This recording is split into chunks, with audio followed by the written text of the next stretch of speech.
Oh, we are live. Hey, everybody. Welcome to the first ever Snappers live chat with Garrett over here.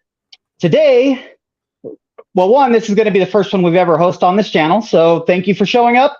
Thank you for attending. And I hope you guys like the few things we're going to talk about here today. Sorry, we got 8 people 1 second. already. We got 8 people already. We're 9 people. We're doing good. That's pretty good for. All right. Sorry, guys. Like I said, this is my first one, so yeah. Garrett here is going to help me go over some of these. The subject today is going to be about experimental prototypes and some of the just weird, wacky, and strange things that Colt did with some of their early guns. And I figured it would be kind of fun, kind of interesting, and hope you guys think so too. Very favorite subject of mine. It is one of mine as well. It's the only problem with this topic is you can find pictures of these guns and you can find some information on these guns, but the inner mechanism, how it works, it's never discussed. And I've always looked for some of these guns that I've found for more information on them, and it just doesn't exist. So if we show something and we talk about it, some of these guns we're going to be kind of taking guesses on how they work. We know they exist because we have the pictures of them, but unless anybody else here has ever seen these before and actually have an understanding of them, I can't personally find much more than mentions of these firearms. So let's begin. You want to go through the chat first? Oh yeah. Let's see who's here and let's go over the chat. We got 15 people in here, so hello to all you. We're glad you showed up. That's a great crowd for a first time. Task Force Tyler said, I have been called here. CBJW said, I'm reloading 5070, ready for the chat. Oregon Outback said, everyone here in Outback says hello. By Landon C said, howdy.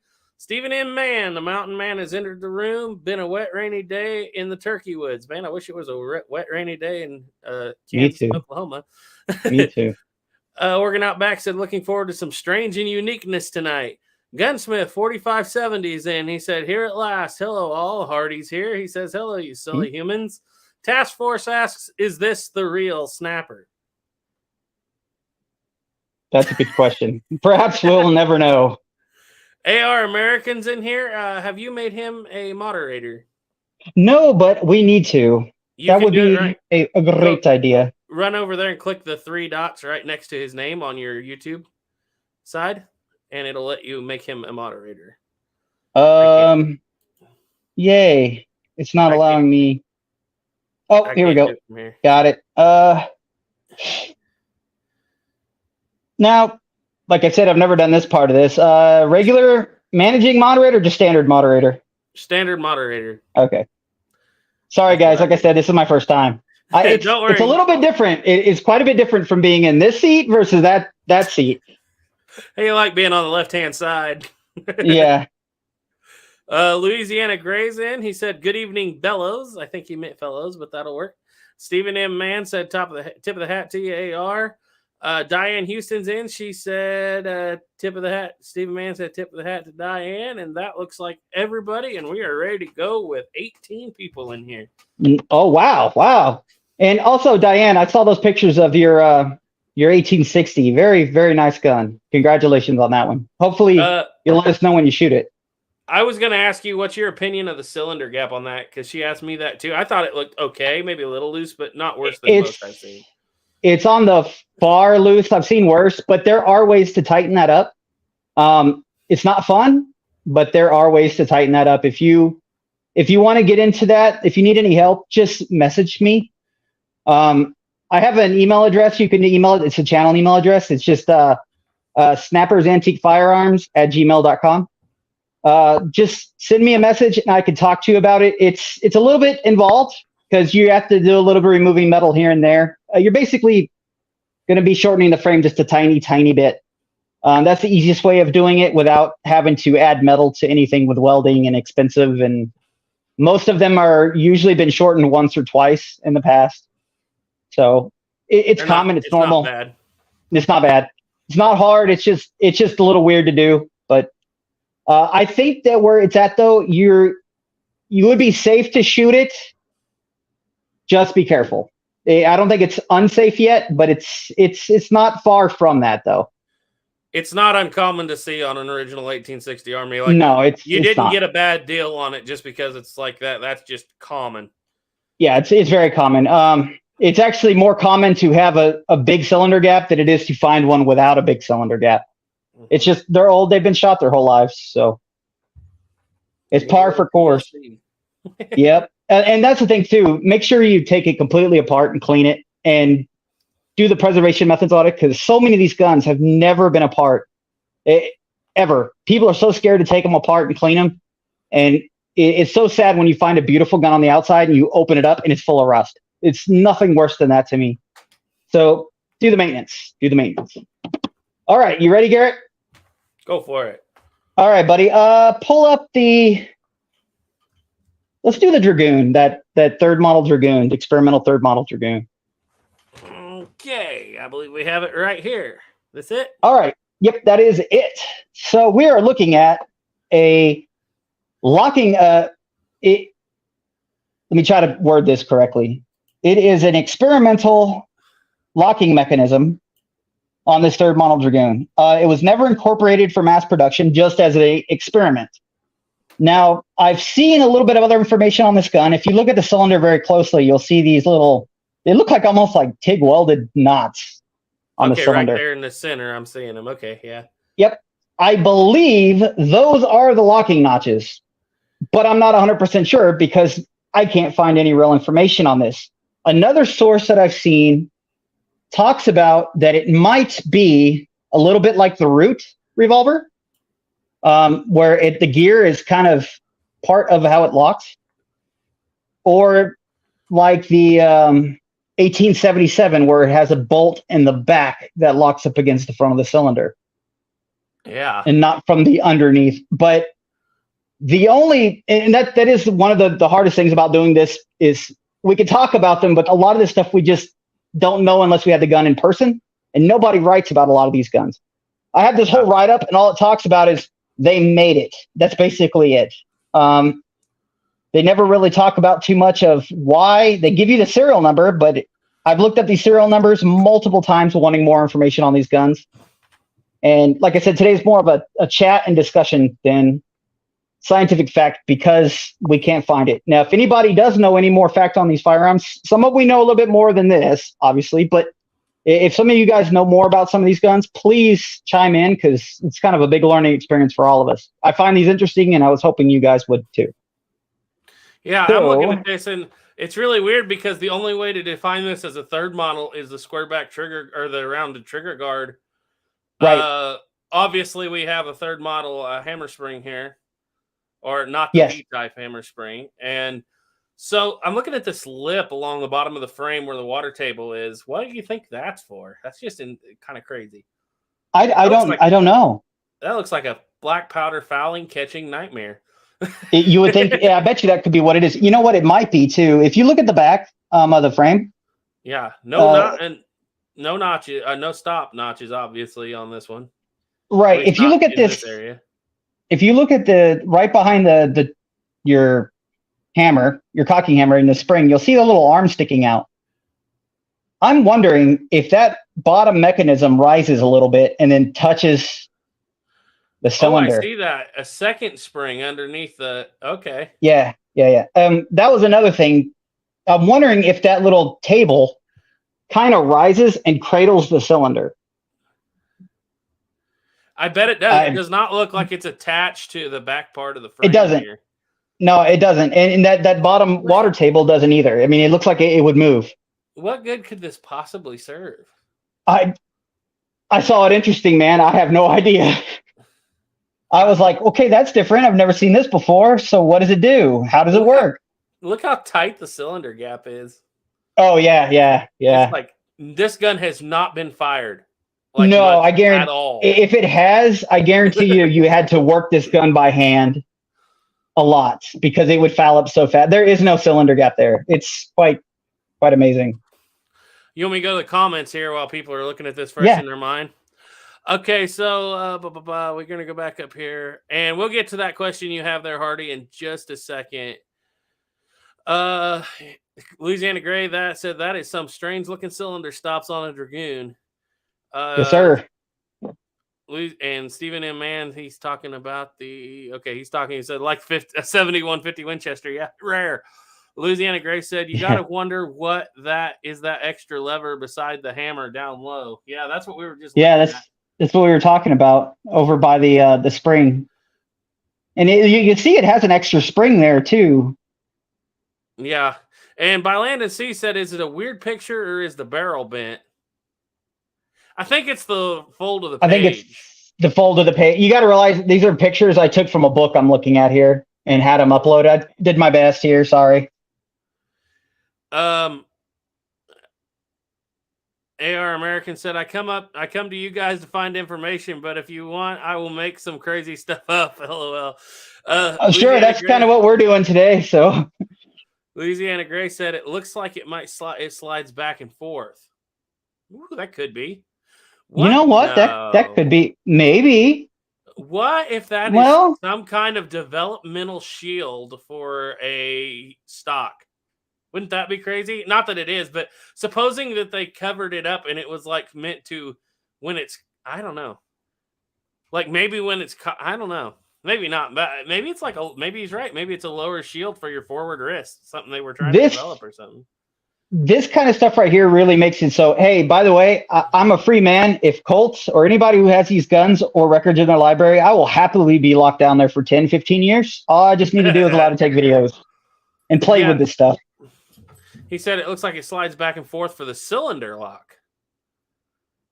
Well, that could be. I kind of see that. The only thing that I can't tell is if you look at that well, maybe, because you see the water table, it has like a shield coming around it. But if you look at the very back of it, there is a little bit of an extra spot there. Can you see that? Yeah. Like you see that shield on the water table? If you look at the back part towards like the back half of that cylinder, it looks like there's another little shield above it that maybe slides back and forth. And that kind of would make sense too. I'm looking at it, but it kind of looks like that's just the frame above it. Maybe I'm wrong though. It's possible. I mean, like I said, I really wish we had more information on guns like this than pictures and say, hey, look, they designed this. They made this weird experimental locking mechanism, and they don't talk about how it works. They just say it's an experimental locking system. Mm-hmm. By Landon C, which, by the way, guys, I think if everything works out, he's going to be on our channel next week. But he said, Snapper, I think you're right. Also, look at the center of the cylinder. Looks like it has little protrusions to that lock into that rising table. Oh, so these aren't indents; these are protrusions. Protrusions. Yes, those are protrusions. They're not indents. No, they're protrusions. Okay, that makes sense. So probably this shield lifts and locks into the protrusions with a cavity. And seeing that extra spring and the little arm back there next to the hammer, it would make sense that might lift up and cause like maybe a harder lock because it's supporting more of the cylinder. And you know what it might just be, I know that a lot of the reasons the 77s had the back bolt was they hated the idea of, because double actions, you're always going to have to drop the bolt really early and scratch the cylinder. That's why they have those really long lead-ins they started putting in. And I know that I've made multiple discussions in this girl here about them hating the way that looks. They make these beautiful guns. They put this beautiful engraving on it. And then we have these ugly scratches on the cylinders. So I'm wondering if this was a mechanism to keep scratches from happening, more keep the gun look pretty and keep the lines. Because they were even talking about the cylinder notches they're ungainly to look at. Yeah. And that's a lot of the reasons why the 1877 has a bolt that comes from the back instead of up underneath like a single action army and whatnot. So I'm wondering if that could be an experimental system to keep those ugly scratches from showing and also make the cylinder look more presentable, I guess. Okay.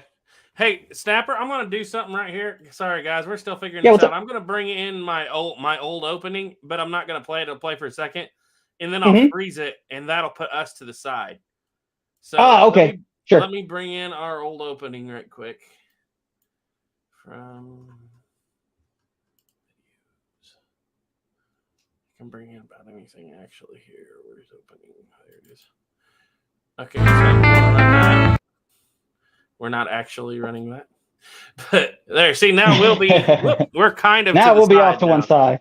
a little bit, so people can see us. All right, so I'm going to read here. Louisiana Gray said, it looks like the pain stops right at that notch, so you can see. I think he meant to say something else.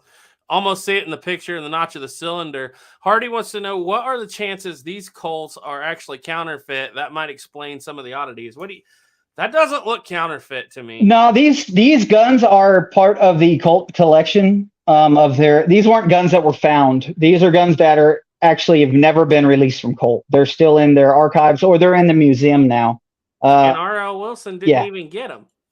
And R.L. Wilson, I don't think got his hands on any of these either. So, but I know for a fact that these guns came from the time period, and they were made by Colt, and they were never released. They were just oddities that the gunsmiths and engineers at Colt made to test ideas. Yeah, and look at the engraving on the cylinder; it's pristine.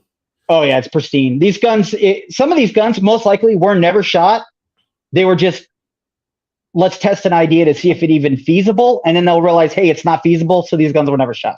Honestly, and there's some really interesting stuff coming up, guys. Yeah, look at the nickel plating on the end of the barrel, or it's probably actually in the white. It's in the white. Does not look like it's ever had the front side installed. No, it didn't. It hadn't had the front side or the latch installed. Now, it makes me to think that this maybe was shot just because it has a loading lever installed. Mm-hmm. But who knows? I wish guns like this had more information on them, because these are the guns that get missed and nobody talks about. What could have been is so fascinating to me. Mm-hmm. And what's something I didn't realize either, this gun has no way of putting caps on it. There's no caps. There's no nipples. I just thought of that. Back here. There's no way to fire this gun either. It's literally experimental, so it's never been fired, at least not this cylinder. That's what I was looking back here. I said there's no stop notches, no nipples, no nothing. There's no nipple. I looked at it, I was like, hey, there's no nipples either. This gun couldn't have been fired. Yeah. Louisiana Gray said he's got it on a big screen TV, and he said he can see it pretty good. He said, I believe the water table has a pin sliding into lock it. I think I see what he's talking about. If you see that water table, like it has the little, almost like flares coming off of it, the cut in the water table. If you look at that really closely, zoom into that as close as you can look. If you look right above that water table, between that water table and the cylinder, on the back half of the cylinder to where the nipples would be, it looks like there's a little piece of metal about, just about long enough to be a stop. That looks like it might slide forward and slide back. Oh, it looks like it just slide forward and slide back. And I bet you that has a hole cut in it for those to lock into those protrusions. I have a feeling we're getting where this works now. That would make sense even with this arm, because the way this arm would work, it looks like it would push something forward and pull something backwards. Yeah, looks like we about got the chat caught up on this one. Hardy said, I wonder if the information is still out there, but is in a box in someone's attic under a box of VHS tapes waiting to be found. And that wouldn't shock me. Black Powder's in. He said, interesting. Was the zigzag cylinder shown yet? Not yet. Not yet, but we'll get there. Don't worry. Don't you worry. Let me know when you're ready to move on. Does anybody have any other questions on this firearm? I think we kind of maybe have figured out the way this works. That's at least cool. A good idea of how it works. You sent it to me. I didn't even pay attention to what was weird about it until you pointed it out.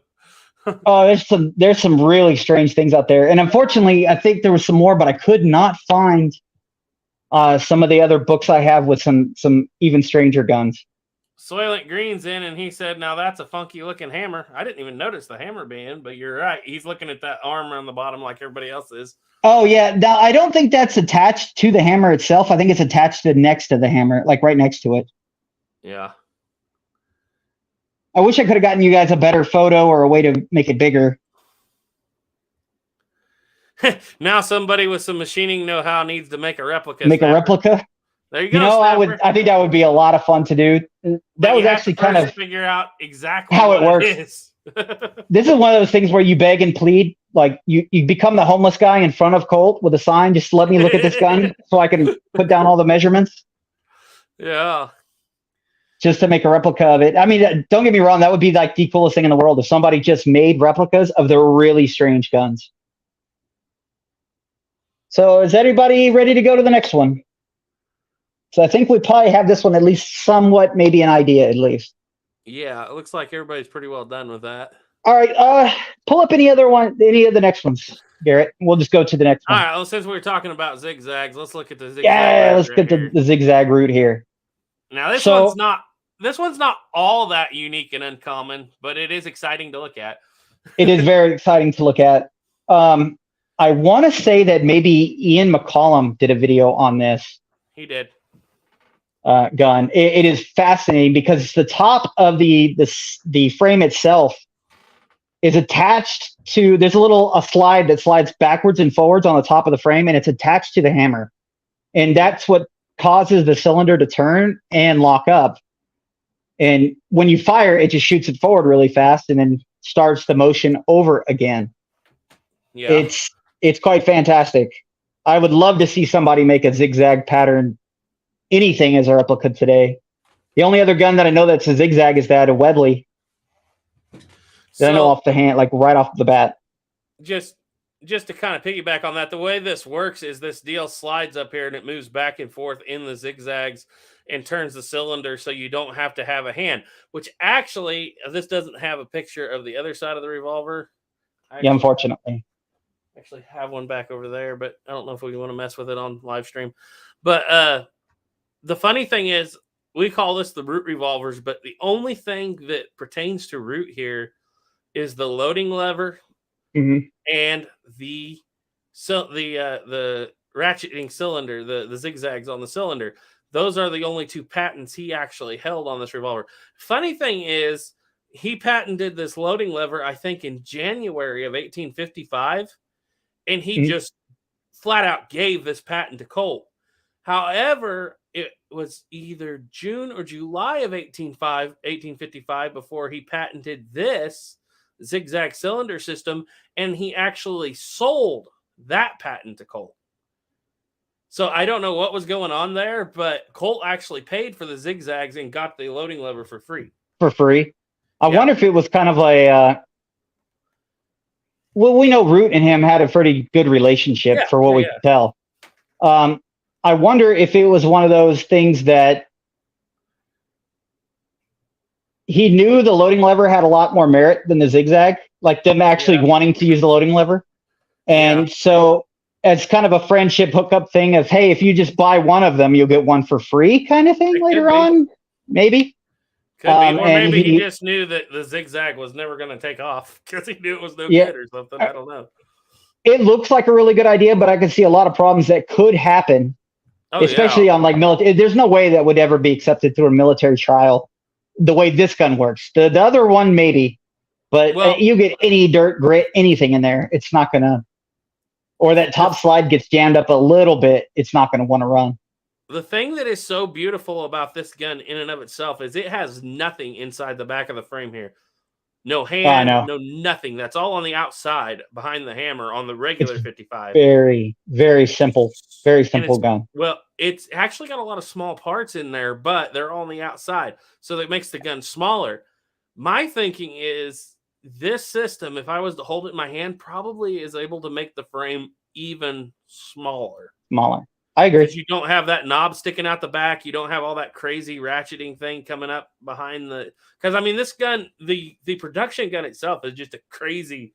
It's like, this is like Root's fever dream that brought this steampunk thing to life with all the stuff on the outside.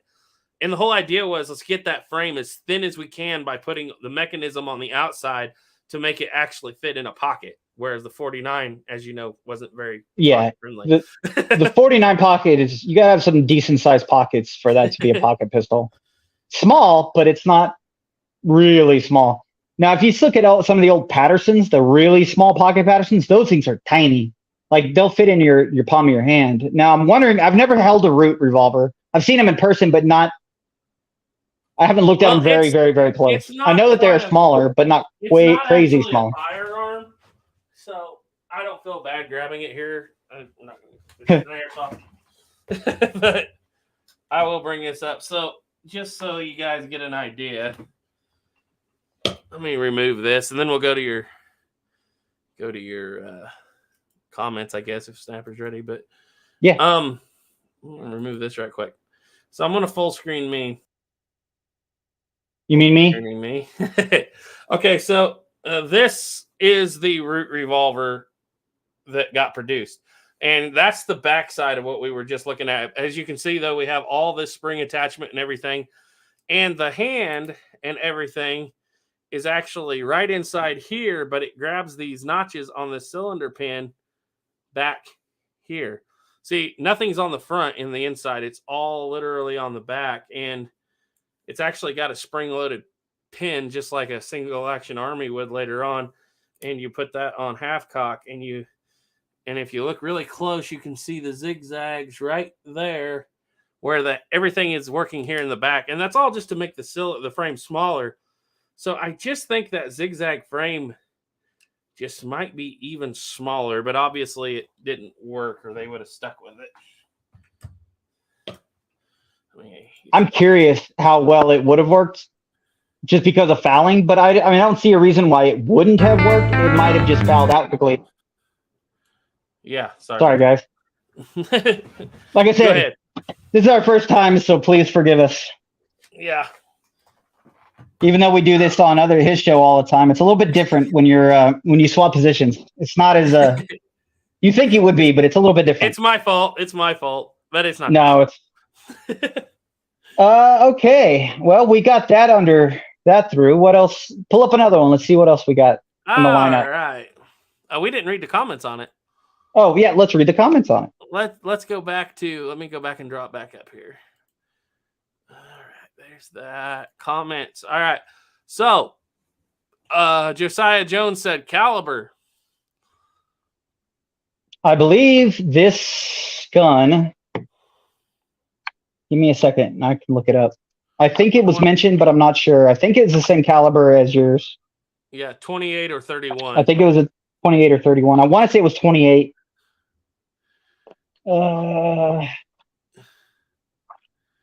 Sorry. Like I said, this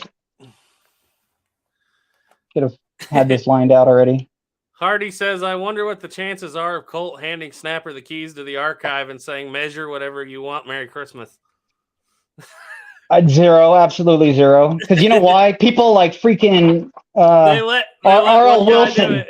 And he ruined it so bad that they'll probably never open that place up again. At least till everybody's generation is long gone and they realize that, hey, you know, R.L. Wilson screwed the pooch so bad on that I doubt, unless you were somebody like Ian McCullough, somebody that's very well known, they might, because they have the, you know, but for a regular person coming off the street, even if they, you know, hey, this person's interested in this stuff, I wish, because I would do it for free. I would do everything for free.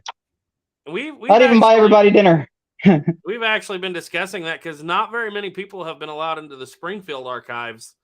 And yeah, that too. Makes studying trapdoors so much easier because you only have a few sources and they're all well documented and nobody's been in there messing with stuff. That is Grayson, one of the beauties of that. I love the roots. The zigzags are way cool. Yeah, they are. They are cool. Black Powder said, is that a Colt pictured? I know Colt had a side hammer.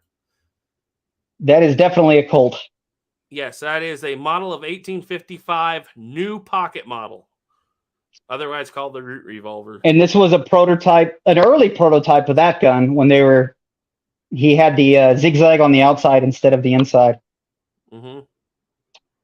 And the way I don't know if we discussed really well on how it actually works. If you looked at the very top of the gun, you'd see a slide.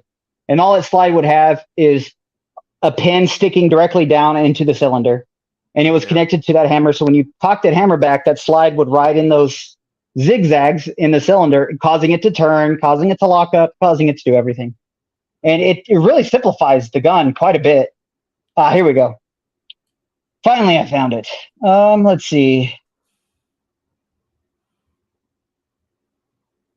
Nope, doesn't even mention the caliber. All it says is, hey, this thing has got really cool grooves on it. I mean, I hate these books. Sometimes I really wish people had gone deeper.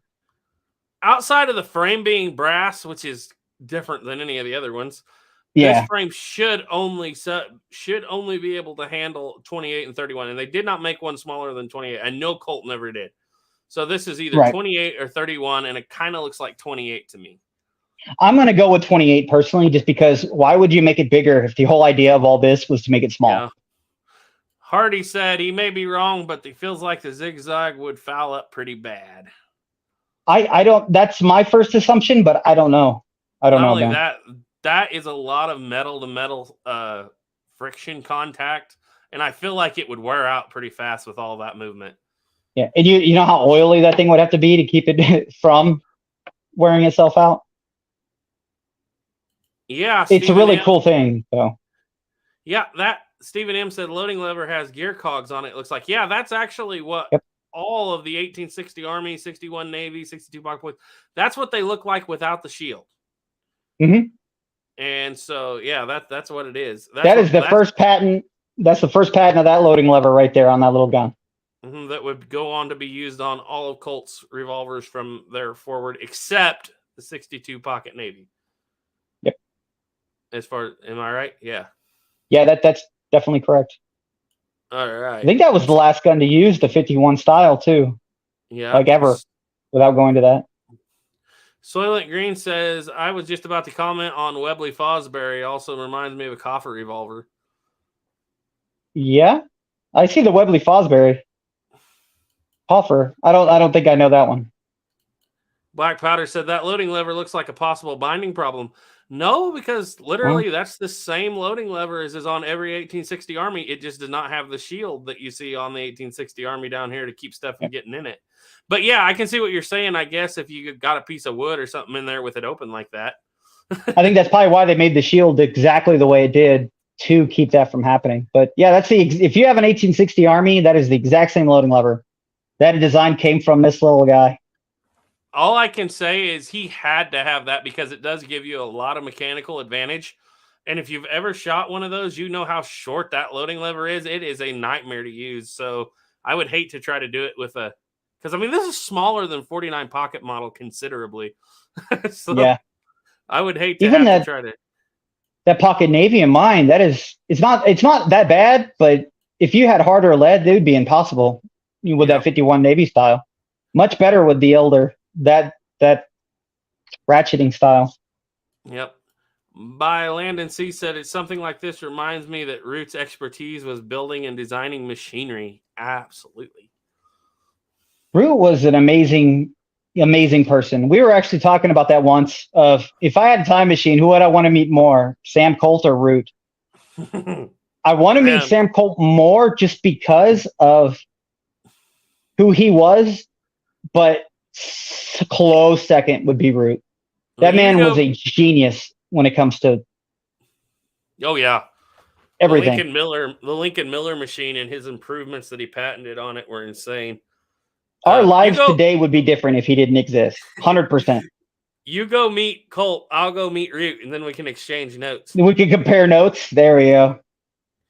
Yep. It would actually be kind of dumb for somebody like me to meet Colt because I'm an engineer and be like, hey, I need to talk to the engineer guy. But Samuel Colt just is a personality of somebody you don't see anymore. I mean, at all. Somebody who blew a school up, blew a boat up, did all these really crazy things. I mean, they just don't make them like that anymore. Yeah. Hardy says, as a former Civil War reenactor, I can testify pockets back then were big enough for 49 Pocket easy.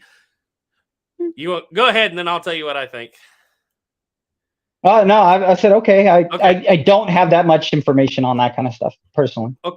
When Root was designing this, the correspondence between him and other people was, we need one that's smaller. Because I'm actually wearing right now a set of pants that is pretty common for late 1860s, early 1870s. And the pockets aren't that big on the pants. Now, where you're going different is as a Civil War reenactor on a sack coat or a greatcoat, or even your military clothing articles are going to have way bigger pockets, and that is true. But this is not a military gun. This was designed to go in the civilian's pocket in something small, like a guy that's a day worker out in the fields or something, or, you know, a coach driver or something. It's just supposed to be just a little smaller than the 49 pocket. But yes, you are right. As far as military clothes go, 100% 49 pocket model is a pocket model when it comes to those. Well, I have a question on that. Wasn't clothing, I know they went from really like tight and form fitting to a little bit baggier. When was that? Like, I thought it was earlier they had the really tight clothes, and then they went to the bigger clothes later on. Yeah, like what you see Ethan wearing, like his pants that he wears for 18th century stuff. Yeah, that stuff has almost no pockets and it's small. You start to see that change around the War of 1812, and things get bigger and baggier and more as you get more. You know, it's kind of the Industrial Revolution, I think, more than anything. And even like farming's changing. People, you know, you got to be able to move a little more, I guess. I don't know. I just know it changes around the War of 1812. The Charter Oak cane. That's cool. All right, go ahead, buddy. Let's go to the next one. All right. Or we still got some more comments. Okay. I'm going to have to borrow that time machine and go visit James Paris Lee. There you go. Hardy said, fair enough. I was forgetting civilians, although I could have fit a walker in the pockets on the frock coat. Yeah. And that's what happened to many of the walkers, in my opinion, but okay. Yeah. I don't think as many of them blew up as they say. I think a lot of those were somebody's take-home toy. Okay. Well, you want to look at one now? What we want to look at next? Yeah. Just click on any random one next. It doesn't matter. I have no idea what I'm looking at here. All right, so the gun isn't the important part of this. It's the stock. This was the design that they were working with to try to make it so you could keep a stock on a gun at all times, and you could shoot it normally, and then you could pull it out and lock it, and then shoot it with a stock. That was the whole purpose behind this little wooden carving. We obviously did. Yeah, it's made out of wood. It's a wooden carving.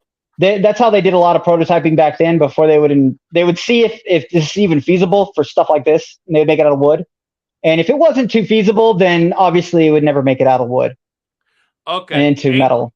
1878, because I was starting to get real Remington vibes if this was a Civil War. Maybe even Smith & Wesson vibes if this was a Civil War revolver. This is 1878, yeah. It says there. That's cool. Yeah, it is pretty neat. It is a fascinating idea on how to use a shoulder stock and still keep the gun small. I mean, it's more vertically, you know, in a way, like wouldn't fit in a holster. You'd have to have a little bit bigger, wider holster, but it's kind of a decent idea. I'm kind of curious on what made it not very feasible, but that would just be speculation. Just a test.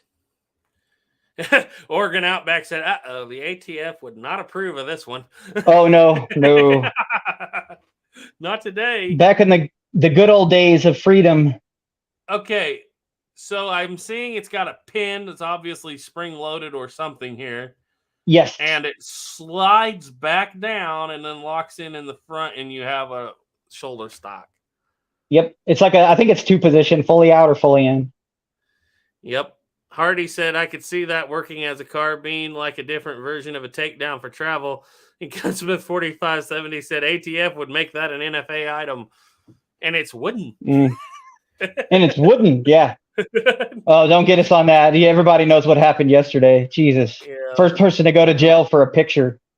Yeah, I actually just heard about that before we started. I was kind of mad. Yeah, I pretty much, yeah. Let's just say I have been pretty upset about that all day. It's like, how in the world can somebody go to jail if they didn't make it? They personally weren't selling it. They were just advertising a picture. So to any ATF agents watching, this is made out of wood and we are not selling it. Yes. And we don't own it either. I mean, holy crap. It is a picture. Oh God. And we're not selling this picture. And we are not. It's only on the internet. We are not telling people to go out and make this. Do not go out and make this. Do not go out and make this.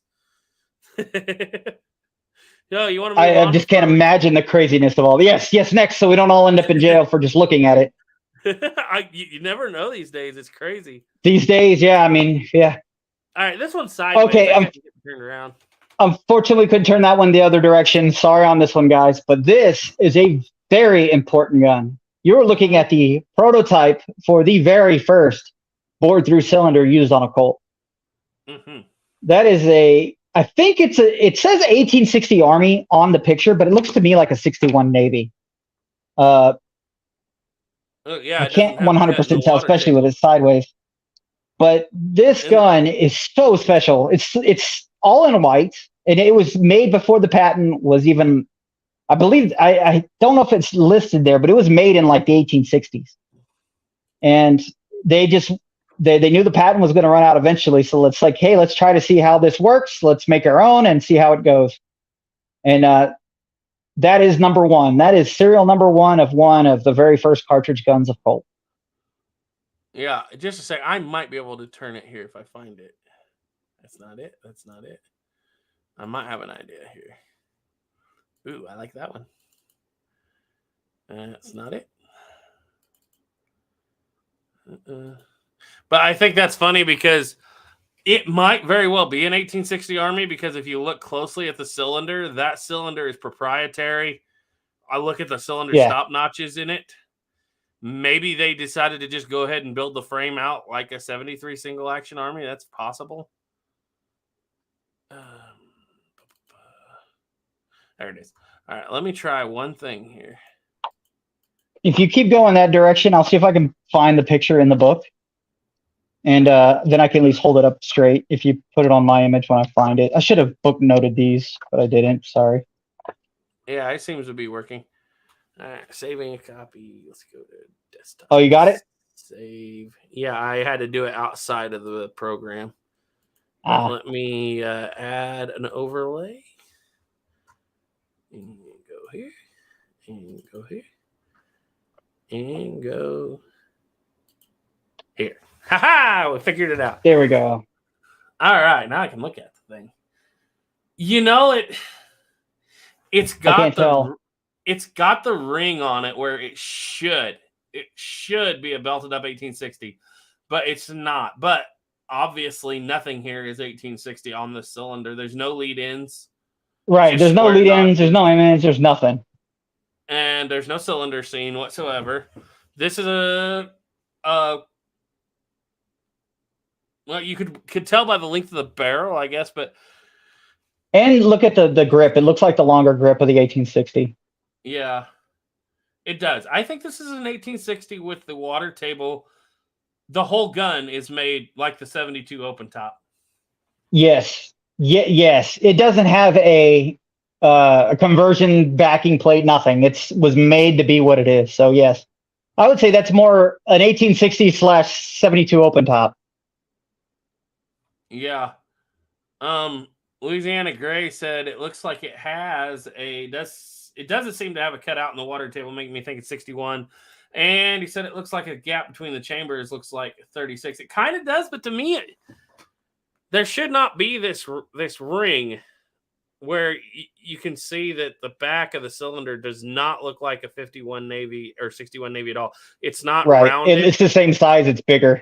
It's literally not even rounded back here at the back. It's not beveled. It's nothing back here against the recoil shield. It's just flat. Oh, go ahead. I'm sorry. And the way I see it would be they would have done kind of the same thing as the 72. If they're making the gun completely from scratch and just using a frame and a barrel, making the cylinder from scratch, they could have upsized it a little bit. We have to realize these are straight prototypes. I mean, that gun is not, the finish isn't worn off that gun. That gun never had a finish. It was just in white, not perfect, made just to test things out. Yeah, you'll notice on all these guns, the rust that forms at the end of the barrel is always just about hand length. Somebody is handling these guns by the barrel a lot and not cleaning them up, but they don't look fired. That's exactly. And the likelihood is some of these guns, I wouldn't see the reason why they would not have fired that gun to test, everything out. But at the same time, I don't see them firing it a lot. Hey, we have an idea. We know how it works now. All they needed to say, hey, we couldn't get our hands on one of the other ones, business-wise. And let's see, can we use our existing technology, the existing parts we have to make one? Hey, we made one. You can cock it. It locks. It works. It's going to shoot. Probably put maybe a cylinder through it and then called it good. Because I don't think the whole point would have been to get a shooting gun to see how well it shot. It was just to see if they could make it. Yeah. I was just going to point out that this is the exact same loading lever we were looking at on the root. Just now we have sides on it. Oh, Yep. 100% the exact same. Hardy asks, were shoulder stock pistols used very much? Never heard of anybody actually using the shoulder stock. Yes and no. They were used. They were even used through the single action army era. During the Civil War, they even had the ones with the canteen in them that actually held water you could drink from the your shoulder stock. The trials of 1858 made the whole reason that the 1860 Army has that long grip on it was because in 1858 they designed a shoulder stock for the 3rd Model Dragoon. And although the grips aren't quite the same, they're the same length. And that's why the Army grip is always going to be longer, because it's made to fit the shoulder stock. Even if it's not drilled for not a 4-screw model, it's always made to fit that shoulder stock from 1858. And in the early Civil War, when they were still trying to get enough Sharps carbines and stuff out, you can actually read about in Colt's letters about how proud he is about how his stocked in the year of 1861, how proud they are of the stock Dragoons, even though they're not making them anymore. So, yeah, they used it. They definitely did early in the Civil War. Okay, so this is definitely 100% an 1860 Army, and it is shooting. Take a guess what caliber you think this is. I'm going to guess that since they've got a proprietary cylinder here, they would probably have chambered this for 45 Colt, because it's if they were the only reason that they did a 44 Colt, 4440, 44 Henry. Really? Well, 44 Henry. 72 open top. What am I thinking? Yeah, it was 44 Henry. So it wasn't center fire. I think that's what gave. I think if I'd have said rim fire, you would have instantly got it. Yeah, that's crazy, because that means that this is an early prototype of the 72 open top. That is technically what that would be. Yes. Yeah. As close as you could get. And this gun was before the cartridge conversions was made. Honestly, crazy early. Looking at it, everything from the barrel back is 72 open top, except for 100% 72. Gate. We have the same shoulder cut and everything. We don't have a loading gate, but the cylinder is the same as the 72 open top, everything except for the lead-ins. This gun was supposedly made during the Civil War. I believe that. By Colt. I'm reading it down here.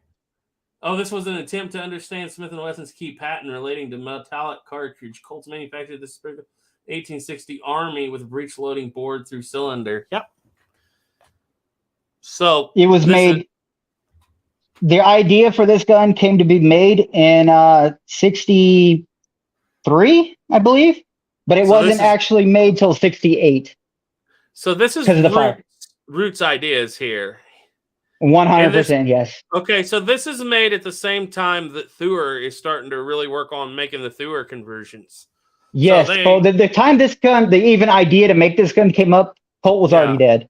Samuel Colt was dead, and by the time this gun itself is made, Root's dead too. Apparently, this gun was half made but lost in the fire. The first one, the first attempt, it didn't make it. And this one was made in 68. Wow. That is cool. That's how crazy is that to think that they actually had basically at the end of the day, 72 open top and 63. I mean, realistically. So let's go through a few of the comments here. Soylent Green said, it's like the little 1862 pocket conversion with no gate. Yeah, I see that. Yeah. Oregon Outback said, looks like the notch is cut for a shoulder stock. Yes, this is a standard.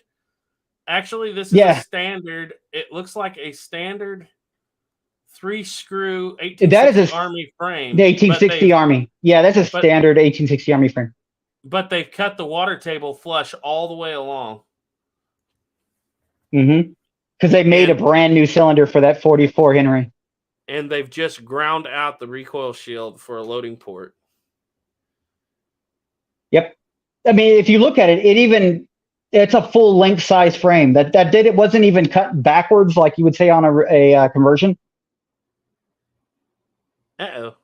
I lost Snapper. Where'd you go, Snapper? His phone may have died, guys. I'll just keep reading these comments till he gets back. He'll be back in just a second, I'm sure. He said, Black Powder said, how do you load it from the breech with the bored through cylinder? Did that 1860 Army take a cartridge? Yeah, this one did, obviously, here, as he just said, in 44 Henry, which I'm sure you wrote that before we were talking about it. But yeah, if you were going to do this with an actual 1860 Army with the rebated cylinder, you wouldn't be able to actually even, I don't think, get even 44 Henry. You would have to go on with 44 Colt, because you would not have enough room to get all 6 chambers with the rims. So that would have been in 44 Colt or something like that. 44 Henry, maybe. I just know that this right here, it's not rebated in any way. That's a flush cylinder all the way along. And hammer mounted firing pin, flat back cylinder. Yes. And this is not even like the, obviously this is not like the Richards Type 1 that has the firing pin in the frame, because there's no frame up there. So yeah, you're right. And we have Louisiana Gray said, Gunsmith, you would notice that, wouldn't you? Yeah. By Landon C said 22 cal. I think that's kind of just twice that. The Saboteur said, would love Taylor's long cylinder conversion. Yeah, that would be sweet. Soylent says, so wow, so if no patent Colt would have beat Smith & Wesson by 7 years for a large frame big bore cartridges. Evidently, because funny thing was, Colt actually, Duke was pointing this out to me the other day, Colt actually patented the locking top strap long time before Smith & Wesson did. Oh, and the tip up with lock before Smith & Wesson did. He patented it on a Dragoon clear back in the 1850s and never used it. So that's why Smith & Wesson tipped up instead of tipped down all the time. And the tip up could not withstand that kind of pressure of the big bore guns. AR American said, I like it, but the 72 is my favorite Colt. Yeah, we're looking at an almost 72 here, AR American. I'm excited because I had no idea this gun existed. Soylent Green says, no Model 3 Smith & Wesson until 1870. Wow, what could have been if no patent in 1863? Yeah, and Smith & Wesson saying, wow, what could have been if no patent in 1850? So I guess I would like it. Yeah, you probably would. Black Powder said, how do you eject the cartridges with a loading lever? You don't. This is not completed yet, obviously, because when they do make these conversions, they're going to have the ejecting rod screwed in here. They're going to have a version where it goes through the wedge hole, and then, eventually they're going to make all new barrels. But this one right here is obviously just a prototype that they're going to use a stick on, and that's about it.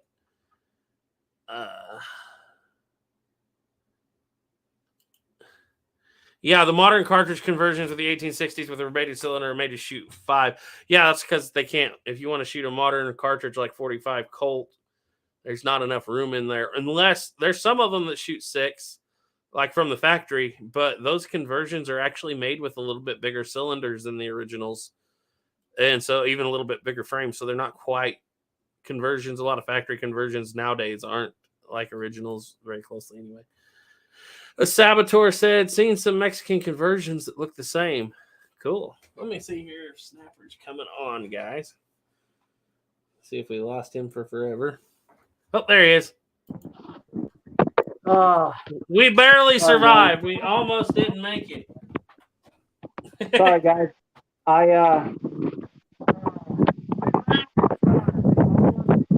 We're bouncing all over the place. Hold on. I'll hold you down there until you're ready. I think he's almost ready. We do have 30 people in. Are you ready? Not yet. Not yet.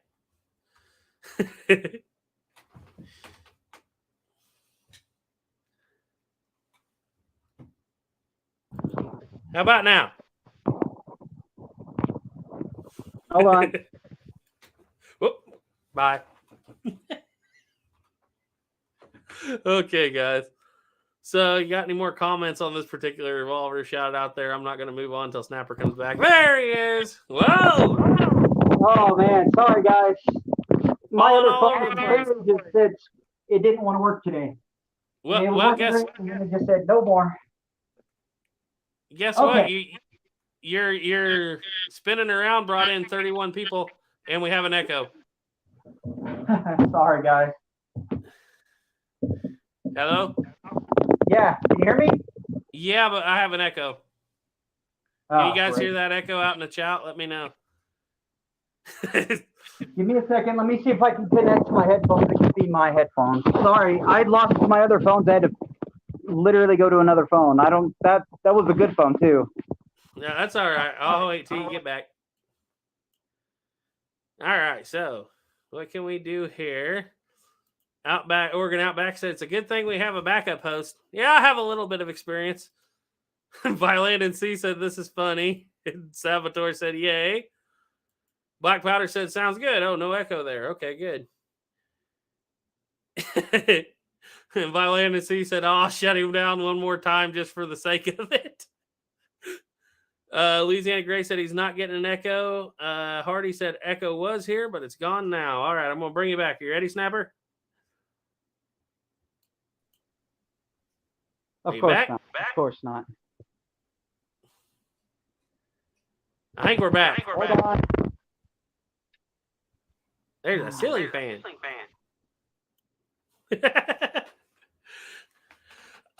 Yeah, Diane, what he was saying was the first prototype made like this was destroyed in the fire, and that they had to rebuild it in 1868. The first one was actually made in 1863.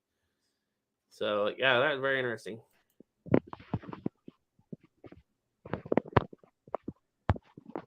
I don't know if he's back or not yet. Are you sure it's fixed? No, Testing 1, 2, 3. I don't know if he's back yet or not, guys. I'm going to wait for him to give me the thumbs up before I bring him in. So, I guess we will go on to another one while we're waiting here until he gives me the signal that he's ready to go. Yeah, it would be nice. They actually, I think all these are in the Colt collection, Diane. Yeah, Martin Cavanaugh says chaos in New Zealand too, and Saboteur says he has the echo. So I'm going to the brand. He just jumped out, so I'm not going to pull up anything he's got. I'll pull up some of the stuff that I have here. I'll go full screen until he gets back.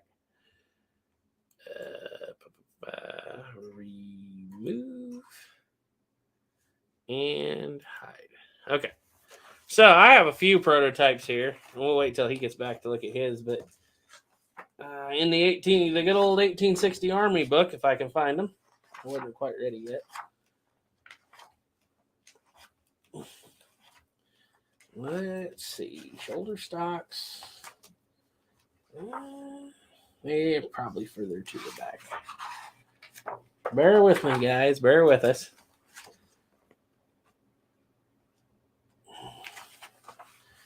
November 1861 presentations. All right, here's some cool prototypes. Now, obviously, we have our Avenging Angel right there in the middle, which everybody knows about. That's not really a uncommon thing. But if you look over here, we have an automatic Maynard, kind of a Maynard-style capping system on this one, which is kind of cool. And I think it's funny. This is it's a prototype, serial number 3803. So it's a very early gun. It's an 1860 Army with an automatic capper, and it's in the Connecticut State Museum right now. The Snapper came and went already. Yeah, just some cool stuff there. That is, I'll show it one more time. There we got a self-capping 1860 Army. I'm not sure exactly what it's chambered in, per se. But it looks like Snapper's almost set back up there. And we have the belly guns. Non-factory rebuilds. All right. Looks like we got Snapper back. Hello! I'm so sorry, everybody. Is it working? Yeah. Let me turn that way a little. We're in good shape now. We're just going through those self-capping 1860 Armies. I'm so sorry, guys. I don't know what I have to use another phone completely. The other one wouldn't connect to my headphones. That one, you had to go change the entire Wi-Fi on the house to get it to work. One of those days, man. One of those days. So yeah, we have a few questions here.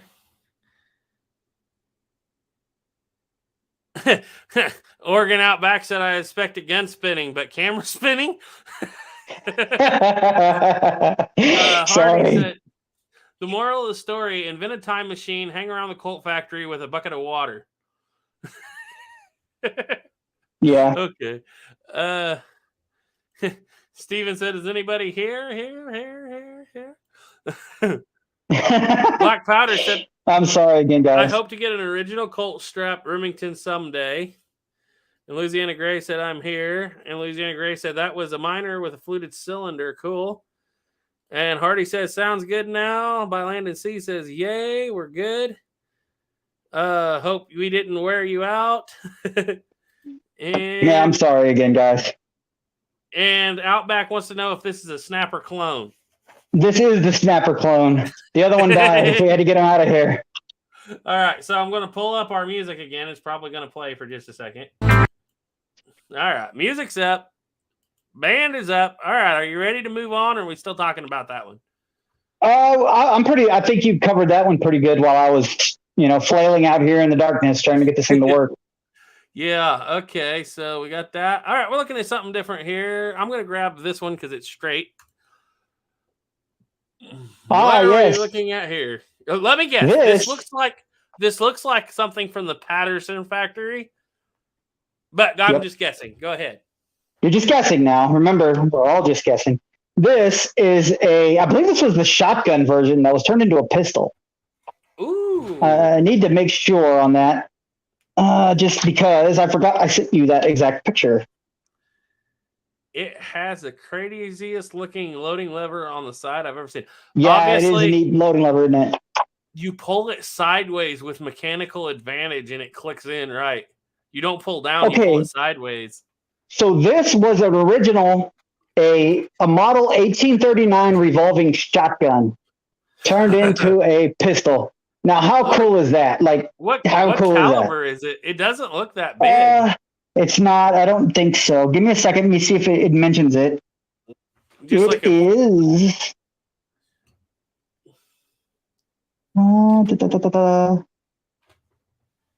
This is 62 caliber? Oh, I don't think this is 62. This is very small for that. That's small. I know. It's kind of why I'm looking at this going 62 caliber. Okay, serial number 138 here. Let me go over to the actual. Give me just a second. Just looking at the loading port tells me this looks like a 36 or a 44 or maybe even a 28. I don't know. That's kind of what I'm thinking too, but it is a really big pistol. Like, it kind of throwing its size off. You're looking at something bigger than the Walker. Oh, yeah. That very well could be. Because the grip does look pretty big. Okay, so this is a .525 caliber. Okay, yeah. So it's at least a 50 caliber. 52. Hey, that's a big boy. Yeah, that's what is that? That would be smaller. It'd be like a 28 gauge, basically. Wow. A little bit bigger than 50 cal. That's a really big pistol.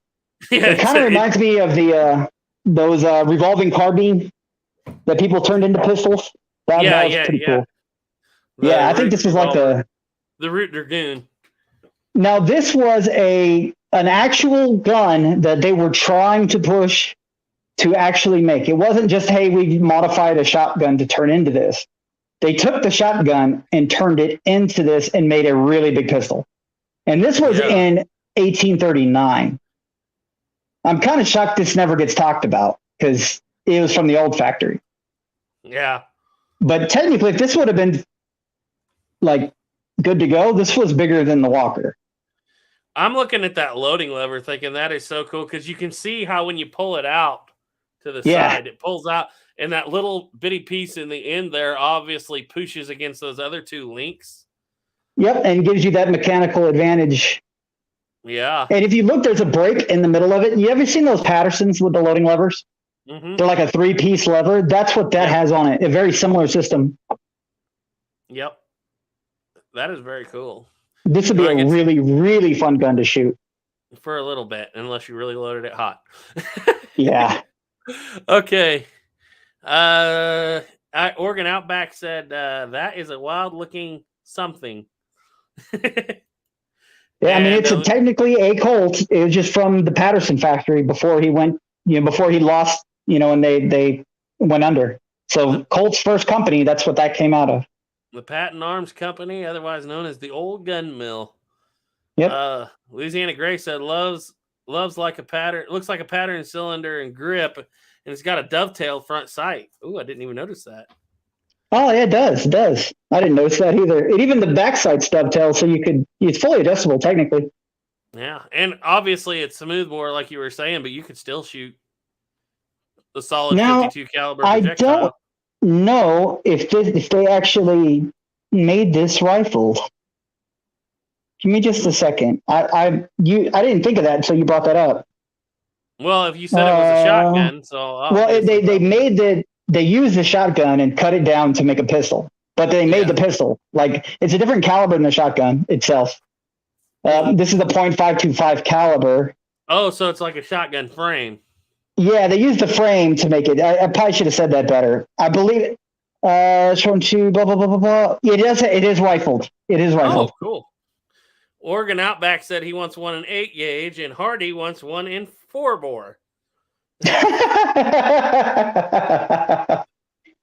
Yeah, so you have a point there, Diane. She said the grip looks like a Smith & Wesson No. 2 Army, and it kind of does. It kind of does. With it's the flared part at the bottom. It does, but that is to give you that extra little bit of grip on what's going to probably be quite the recoil.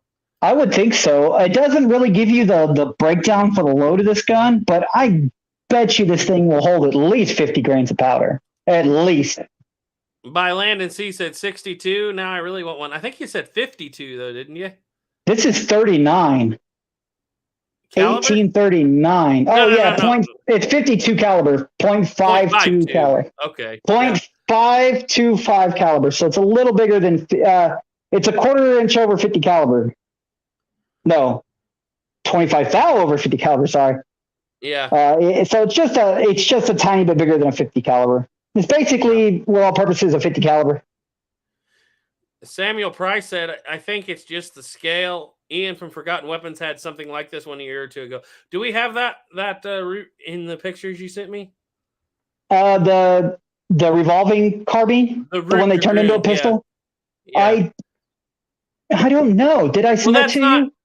Well, there's two. This is not the same gun. This is a different gun, completely different gun. This is way before that. But what you're talking about, Samuel, is there's 2 of them in mine that Ian's done videos on. One of them is literally a cut down root shotgun in 12 gauge that is cut down to like that long. And it is a really cool gun. But the other one he had that looked a lot like this was a root revolver made at the Colt factory, prototyped out to shoot 44 and be basically just a little bit bigger than the Colt Dragoon. And that's why they didn't go with it, because it turned out to be a little bit bigger than the Colt Dragoon. I'm curious why this didn't sell when the Walker did. It probably would have, but you have to remember there are 28 moving parts inside of a Patterson. That's true too. They probably would have deemed it way too complicated. $40 for a Patterson pistol in 1830s. Yeah, I get what you're saying. Man. I think it was just too complicated and too expensive to probably mass produce. That was what sold the Walker. It went down to 9 moving parts, and then the Dragoon, after you get rid of that V spring, it goes down to the 51 Navy. Basically, goes down to less than that. I guess if this thing held at least 50 grains of powder, would that 50 caliber ball? That means this thing made at least the same power as a Walker. Mm-hmm. I bet you it holds more than that. This is a really, really big gun. And looking at that cylinder, you would, that'd be scary with that iron in that day. Oh, yeah, that would be. I don't know. I just have a feeling that thing was just insanely expensive. But if that technically is a Colt pistol that is bigger than the Walker. Yeah. And look how small the actual connecting frame is. Yeah, it's not very big. Yeah. So I don't know. It'd be a different animal. That's back before safety. They didn't worry about that stuff. Yeah. Let's see. Hardy said Saboteur 45 big wrought iron doesn't have the same ring. Exactly. Oh, that's good. That's good. Exactly. I like that. And you actually used the right word. You didn't say cast iron. You said wrought iron. Wrought iron. Is different. I'm sorry. It's hammered cast steel. It's not just cast iron. Louisiana Gray said sweet. Black Powder said looks like a shotgun trigger guard. Has a nice look. Wouldn't mind it in my collection. Yeah, it's pretty nice. I think it would be really cool to have. Yeah. Louisiana Gray said, gotta wonder if that trigger guard would beat your finger up, though. I bet it would. I bet it would, too. That's way back there, isn't it? Yeah. And Stephen M. said, I'd shoot it. Hardy said, just omit the rot. Diane Houston said, that's an elephant pistol. Right? Yeah, Oregon Outback said every Patterson needed to come with its own gunsmith. And what's funny is the replicas today need to come with their own gunsmith too. Right. And Hardy said, and bam, the Colt Patterson blew up in his hand, which was a violent comment to that model. I haven't seen that in a while. That's from that's Little Bill from Unforgiven, failing common with that model. All right, we're through all the comments on that one. Are you ready to move on? Yeah, let's do it. Let's go to the next one. That one was fun. That one is fun, yeah. Ooh, this one isn't all that uncommon. That is, I sent you that picture because that was what that other gun was based off of. Yeah, they've cut the cylinder down, obviously. Yeah, it does look shorter. I bet you they definitely did. Looking at that, I'm curious to see how much powder that other one would hold. Well, let's look at the rings here. I mean, it's a different cylinder, I think, because we have the wedding band ring style here, and here we actually have an engraved style. Right. But the trigger guard is identical, obviously. Yeah. The wedge is the same. How about this? It's a little bit different as far as these are sharper here on the curves up into the barrel. And this one has a round barrel. So, but yeah, I see what you're saying. I think they used the frame. Yeah, it was kind of, they started with that as they already had those, and they were like, let's make a really big pistol. I'm guessing at that part. And then that's what they used as a frame to build that other gun off of. And it's neat because it's Colt themselves did this. You know, the company did it. It's not just some backwood gunsmith doing it. That they were like, we need to make a ridiculously sized gun. Yep. And let's just use our biggest revolving gun we have. Actually, yeah, that would have been the biggest revolver aside would have had. Of course, aside from the Gatling gun, as we've discussed. Right. Yeah, it would have been the biggest one. Let's see here. Stephen M. Mann said, it's a good thing it loads on the side. It's a good thing it loads on the side. Look at the port. It was traditional. Yes. AR American said, I like that one. Yeah, they're nice. Those are really nice. I've seen one of those before at the Antique Arms Show. Oregon Outback said, looks like an open top / open bottom. Yeah, there's not much frame on that. Yeah, there's not much frame under that. I gotta think that cylinder pin has to be huge on those. I've never actually looked at them. I haven't looked at them either, but being that also holds the entire barrel on, they have to be. They have to be massive. Yeah. That's a lot of weight with a very small bottom frame. By Landon C said they didn't cut it by much. No. And Hardy said, I'm getting Kentucky Rifle vibes from that buttstock. I kind of like that too. I actually like that look. You remember when they made this in the 1830s, the flintlock was still predominant. Yeah. Could you imagine giving a gun like that to, say, some guy in Kentucky? How just utter crazy that would be to them. When you're used to flintlock all day long, single shot. And there's several videos. We were just talking about this before the chat. There are several videos on the internet. I'm sorry, Snapper. I messed this up. I'm going to put you on top. There are several videos on the internet where people are just bad-mouthing this particular gun. It's always the top 10 dumbest guns ever made or the most... Actually, I think it was History Oversimplified just made one talking about how dumb Yeah, this I've gun seen was. a couple. If you handed this gun to somebody who'd never shot anything but a single shot flintlock, sure, they got to hold it in a little bit different way, but they would think that having 6 shots, or I guess probably 5 shots in this, Well, this was pretty sweet. This was the earlier one, but yeah, it's the same gun technically as they were always talking about the 55 root revolver carbine as being the dumbest gun. And it's like, just because you have to hold the gun differently and you could shoot yourself in the hand if you were stupid, doesn't mean it's a bad gun. And I think it's probably overblown how many chain fires. I mean, it's obviously you wouldn't want to do it because it could happen. But I think the chain fire thing with that gun is probably slightly overblown, or they would never made it at all. Well, think about the people too. They weren't dumb. And like for us today, if we know we can do a couple things to minimize the chances of a chain fire, you're going to do it. I do not see the fact of, and the thing too is like, why would you need, if you can hold those guns fairly comfortably from the back, they're not that bad. If you're not worried about that, even a chain fire, then it's not that big of a deal. As long as you don't get hit by the ball coming out. Especially on this one. Look, there's no forearm. There's not much. There's no forearm. They made it that way. They didn't want you to be able to hold it forward to there. So they're not that bad to hold. And I think they're cool. Matter of fact, a 55 root rifle carbine is my dream gun. I hope to have one someday. Mm-hmm. I will be happy with my long gun collection then. Louisiana Gray said kind of reminds me of the shape of a Winchester stock. Yeah, it does. Yeah, it kind of does. It looks a lot like a Winchester stock. Yeah, I mean, I got that one back there. It looks a lot like it. AR American wants to know if you're ever going to build that long-barreled 51 Navy. We weren't talking about that, AR American. Yes, we still plan on doing it. It's been a secret. Oh, yeah. No, we don't care anymore. We're going to do it one day. A matter of fact, it even turned into let's make a Walker into a long barreled rifle. And we even have a little bit of a clip coming up for something kind of like that. Matter of fact, the next picture, Garrett, pull that one up, that little drawing. Okay, let me get through these 2 chats and then we will. Okay.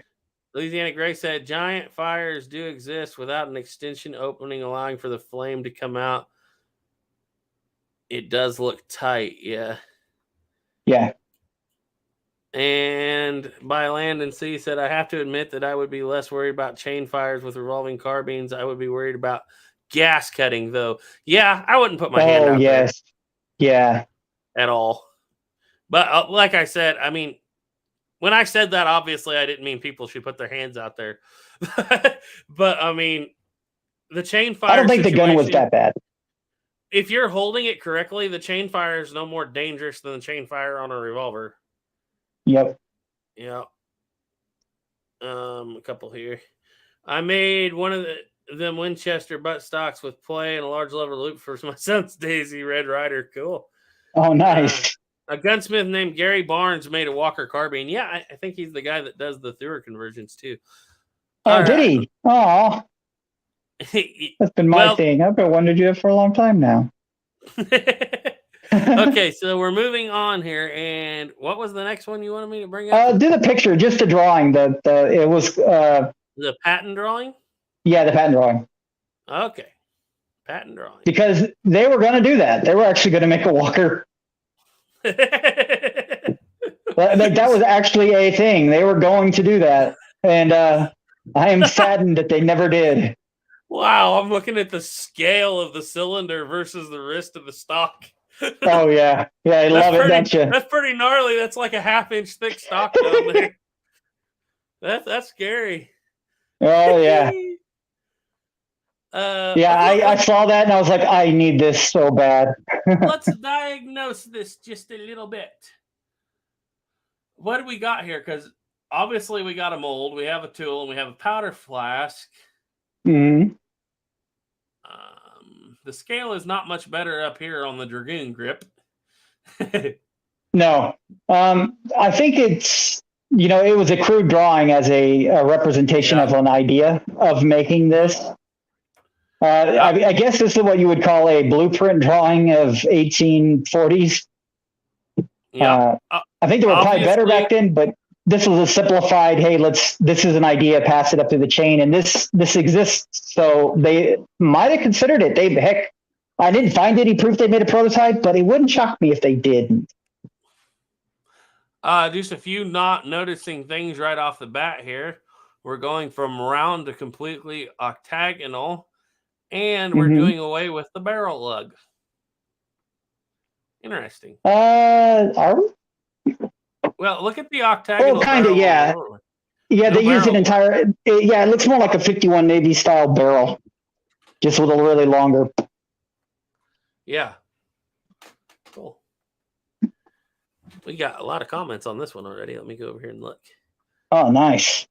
He said, Louisiana Gray said, now you know the Rangers would use that rifle. Yeah, the Texas Rangers. Could you imagine having the rifle and the pistol? That'd been amazing. 2 pistols and a rifle. Two pistols and a rifle. And they all took the same ammo. That would have been amazing. Yeah, Stephen M. Man, he said the problem with chain fire could be solved with a deflection plate.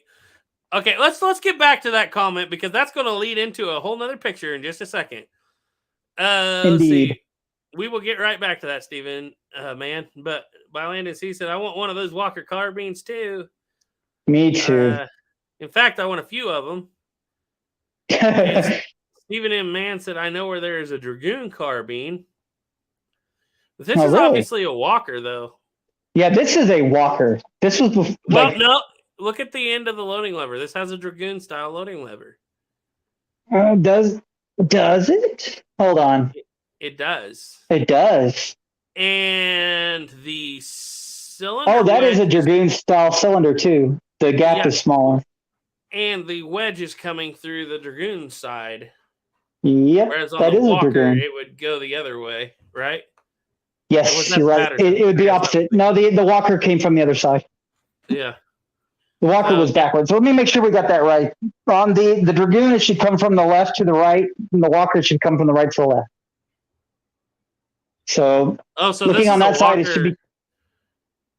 That should be correct, I think. Hold on. For the Walker or for the Dragoon? For the. I'm having a hard time seeing the image here. Give me just. Yeah, that looks correct. That looks correct. You got the screw on the right hand side for the Dragoon or the Walker? The screw on the base would be on this side. The screw on the top is on this side. But the base is on the other side. Okay, so I can't see what you're looking. So this is a Dragoon we're looking at then, or a Walker. That looks like a. That's a good question. Hold it facing to your left. Okay, if I'm looking at it just like this, I'd be looking at it on this side. So let me hold it left. Yeah. And then bring it in. Okay, yeah, it's backwards to that one, and that's your Walker? No, this is the Dragoon. Okay, so this is a Walker style pin then. Or they didn't draw it right. That could be very well too. Because if you look at the grip too, it kind of has that Walker style grip look to it. How it's rounded. Yeah, but this is that's what when I was looking at this, what I thought. This is definitely patenting the loading lever latch. So yes. Well, that is the thing that is interesting because when this came out, a lot of those Dragoon the Walkers started going to this Dragoon style latch. A lot of them were changed towards the very, very, very end. This could be right when they were making the first model Dragoon. It would make sense. Louisiana Gray said, can you imagine? Oh, sorry. Go ahead. I'm sorry. Oh, good. No, you're good. Good. So can you imagine resetting your loading lever every time with each shot of that rifle? Yeah. But by Landon C said, could this be a Navy carbine? Like a 51 Navy? Or naval adoption, because I know by Landon C, that's what he does is naval adoption gun. So, that would be that interesting. I wonder if because the Pattersons, they went to the Texas Navy, and the U.S. Navy, they didn't adopt any Walkers, did they? I don't think they did. What I'm looking at here, this looks like a patent plate, isn't it? Show me the actual. This should. Yeah, it looks like a patent. this is a patent plate, so they probably never even built this gun. No, they probably never built that gun. It was more of a sending out an idea. This very much looks like patents covering improvements from the Walker to the first model Dragoon. And they're just throwing this buttstock in here just to patent it right off the bat. We're putting a buttstock on a revolver. It's our patent. We got a patent on this tool. We got a patent on certain things of this mold. We're patenting. That would make sense. 2 parts of the. They're covering a lot of stuff if this is a patent. Covering 2 parts of this flask. We're patent covering A, B, B, E, E, all the parts of the loading lever. I feel like this is a patent. I think you're right. Give me a second. Let me see if I can find that page. And the fact that it's still under Colt's patent repeating arms, that's the name of the Patterson company. It is, isn't it? Yeah. Okay, this patent repeating arms, I figured. Base, all the parts. Number 2, containing chamber for 6 or more charges. Number 3, the barrel. Lever forcing the ball into. This actually is like a straight patent. Yeah, this was a. Yes, you're 100. Yeah, okay. So what this basically says, the descriptions of parts and information to the function of the idea, the patent itself, right? Mm-hmm. And this actually lists, it was filed in 1848, made up for the Dragoon Illustrated. It was at the end of, so this would have been the really early Dragoon like mine. The patent for the changes they were making from the Walker to that Dragoon. That's what it's basically stating. Still using the old company name, which is kind of cool. That is kind of cool because Colt's patent repeating arms. I mean, it's usually Colt's patent firearms company. Yeah. So it might be changed just a little bit, but he's obviously playing with the idea. Louisiana Gray said, looks like they're showing the screw on the lock wedge same size as the cap port. Yeah. Oh, yeah. Oh, yeah. It's not the... yeah, it's a little bit out of whack. Back then, they weren't, everybody wasn't a perfect artist. Oregon Outback said it should have had a 2-foot-long loading lever to match the barrel. Boy, you better build that thing out of steel because people will be using it to load things. Oh, man. Could you imagine how hard they would cram a ball in the cylinder? Yeah, a Walker's wedge with a Dragoon's... A Walker wedge with a Dragoon lever latch. Yeah. You know what I just noticed? I'm looking at the flask that's listed here. That is the flask for the Walker. It is. And kind of, because the flask for the Walker should have 6 ports, but this one only has 1. Oh, no. That was for the Patterson had 6. Sorry. The Walker had 1. This even has a little spot where you put the ball, because this powder flask would hold 6 ball and your powder, and all you have to do is just push it down and twist and then let it off. And it's supposed to dispense, the right amount of powder and the ball. Everything. He's just throwing everything he can at the wall and seeing what he's throwing at the wall and see what will stick. And I bet you the reason he's doing this because nobody's made this stuff before. So somebody tries to come up, hey, let's make a rifle out of this idea. He already has it patented. He has the nipple wrench patented. He has his style of bullet mold patented. His flask patented. I mean, they patented every single thing on this drawing. Yep. Samuel Price said it looks like a patent drawing for a Whitneyville. It is very close to that, but it is very close. It does not have the Walker grip, though. Now, that is one thing that is a lot of people might not know is the very last set of Walkers did not have the Walker grip. They had the Dragoon grip. Okay. Not all of them. That's kind of what's weird, too, is because you see the Whitneys and you think that the Whitneyville was like later, and it is. But they were experimenting with the regular square-styled Colt grip over the Walker style rounded and the Whitney style rounded. But there are, I want to say, 4 Walkers that were made that had the square style grip. It looks basically like if you just took the grip off a Dragoon and you stuck it on a Walker. Yeah. And it looks just like a regular Walker, just with a different, there's no dent for that wood to go. Yeah. Like Colt tried everything. They tried everything and they threw everything at the sun to see what would stick. Yep. Louisiana Gray says, and the spring tool for the Walker spring and nipple too.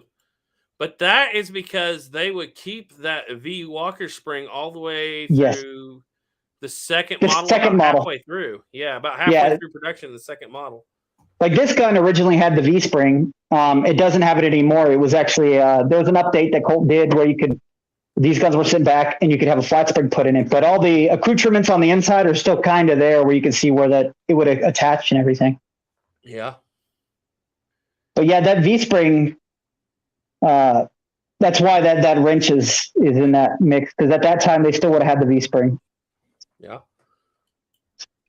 Brandon Birch says, you guys are the highlight of my weeks. I have downloaded and watched all your videos. Keep it up. Oh, thanks. Thank you very much. I feel sorry for you if you're actually downloading our stuff and watching it, but you can watch it anytime, brother. Get through our probably one of those people who end up yeah. Sorry about today's system, guys. My internet just decided, it was a phone, internet, everything all at once decided to play bad. It happens. You're doing really good. No, thanks, buddy. I'm trying. At first it's a little weird, but once you get into it again, it's fine. All right, so you ready for the next one? I am. You want to do this one here, this little short gun? It's kind of facing up, but what are we looking at here? Oh, that is really special because that is the very first swing out cylinder gun. That's the Winchester. No, that's a Colt prototype. Trust me, I said the same thing. Okay, so this is a Mason design before Mason's Winchester design? Something. Give me a second. Let me find it, and I will pull it up for you. Make sure I get the right information, because I saw it and I was like, what in the world is this thing? And it is a Colt, and it was made to be Colt's very first swing-out cylinder. And that was the prototype for the swing-out cylinder. And it's very weird compared to what they normally look like. Okay, here it is. This is the experimental double action with a swing-out cylinder. And it is listed as a lot. Oh, for price? Okay, so this would have been not the very first one ever. Winchester would have made that. This would have been the Colt's. This would have been Colt's gun that they adopted to try to put a swing out cylinder on a gun. Okay. And they really overcomplicated the living crap out of it. Okay, and they did this obviously before. They did this in that was a British patent. Give me just a second.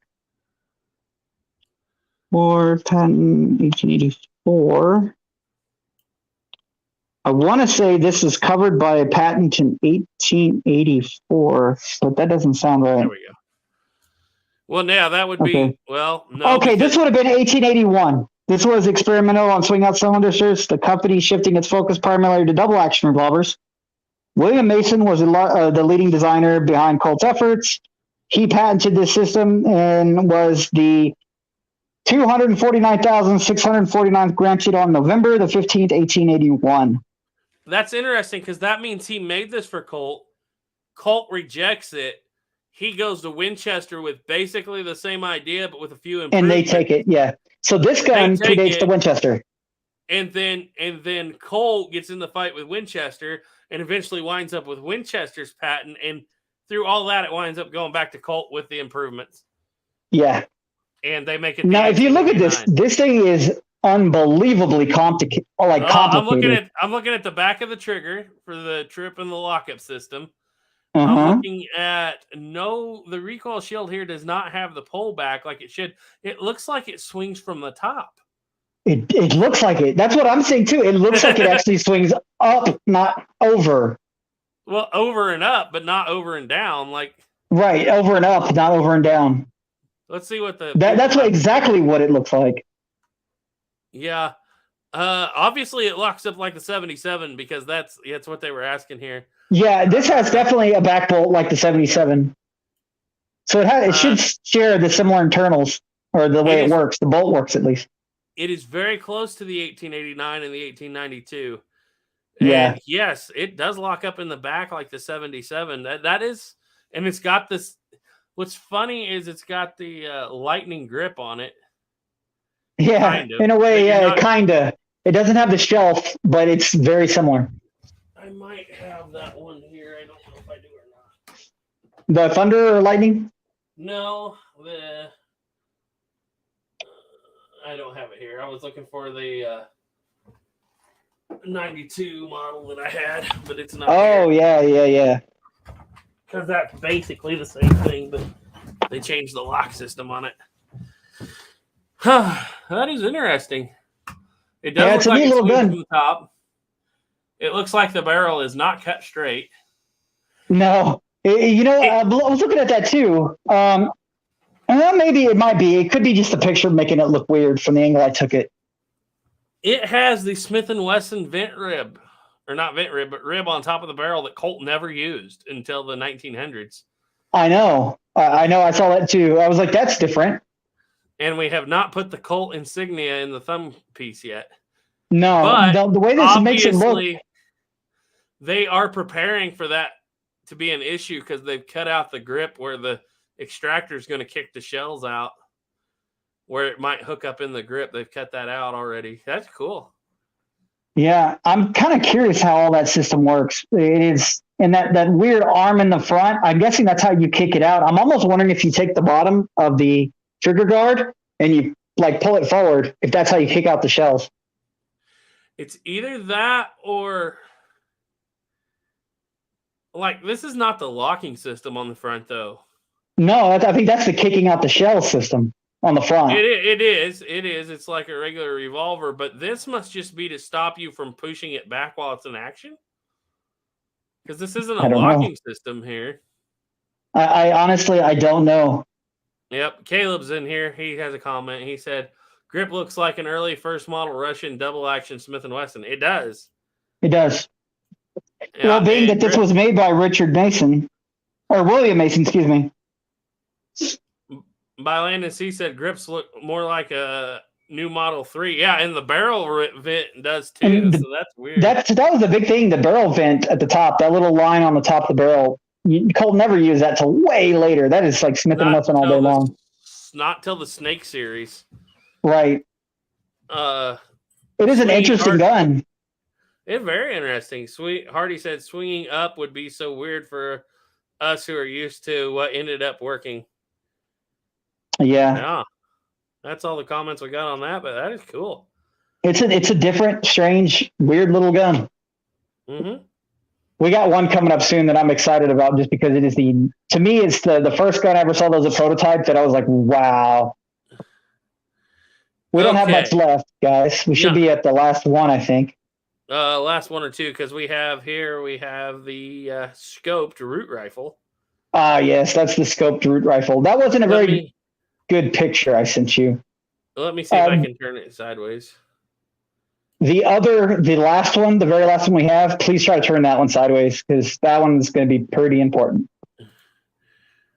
Oh, yeah. The one at the very top. Okay, but we have a couple. We were going to go to this one right here because of what Stephen M. Mann was saying about the shields on the front, like modern Rossi. And why we know that on a cap and ball revolver, black powder revolver, that does not work. That is a really, really early Colt prototype, like before the Patterson prototype. This gun is made by, can I think of his name? I know you got it. He's the guy who was always calling in saying that he's freezing to death. Please send money. Wanted Cole. This was made when Colt was being Dr. Samuel Colt of Calcutta earning money. Yeah. But this is actually a couple prototypes because the very first one he made when he got off the ship was like this. Mm-hmm. And it's a good idea, but the idea that we're going to stop all the flame from coming out the side of the cylinder leaves you with the issue of where is all that flame gonna go? Yep.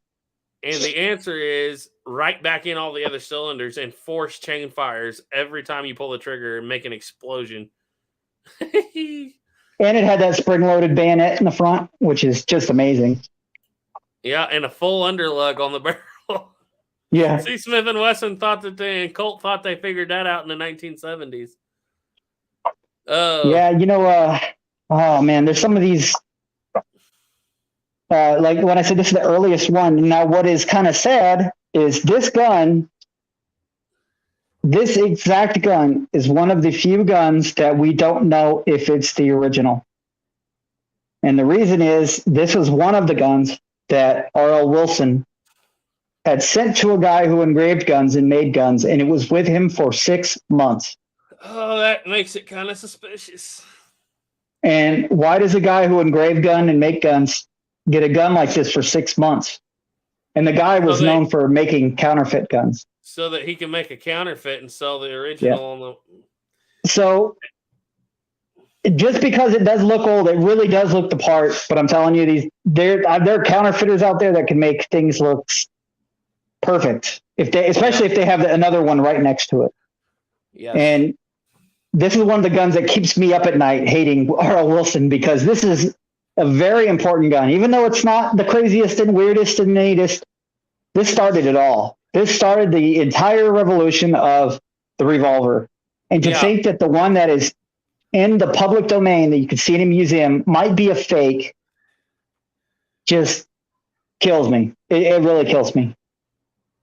Yeah. Because the thing is, you'll never know.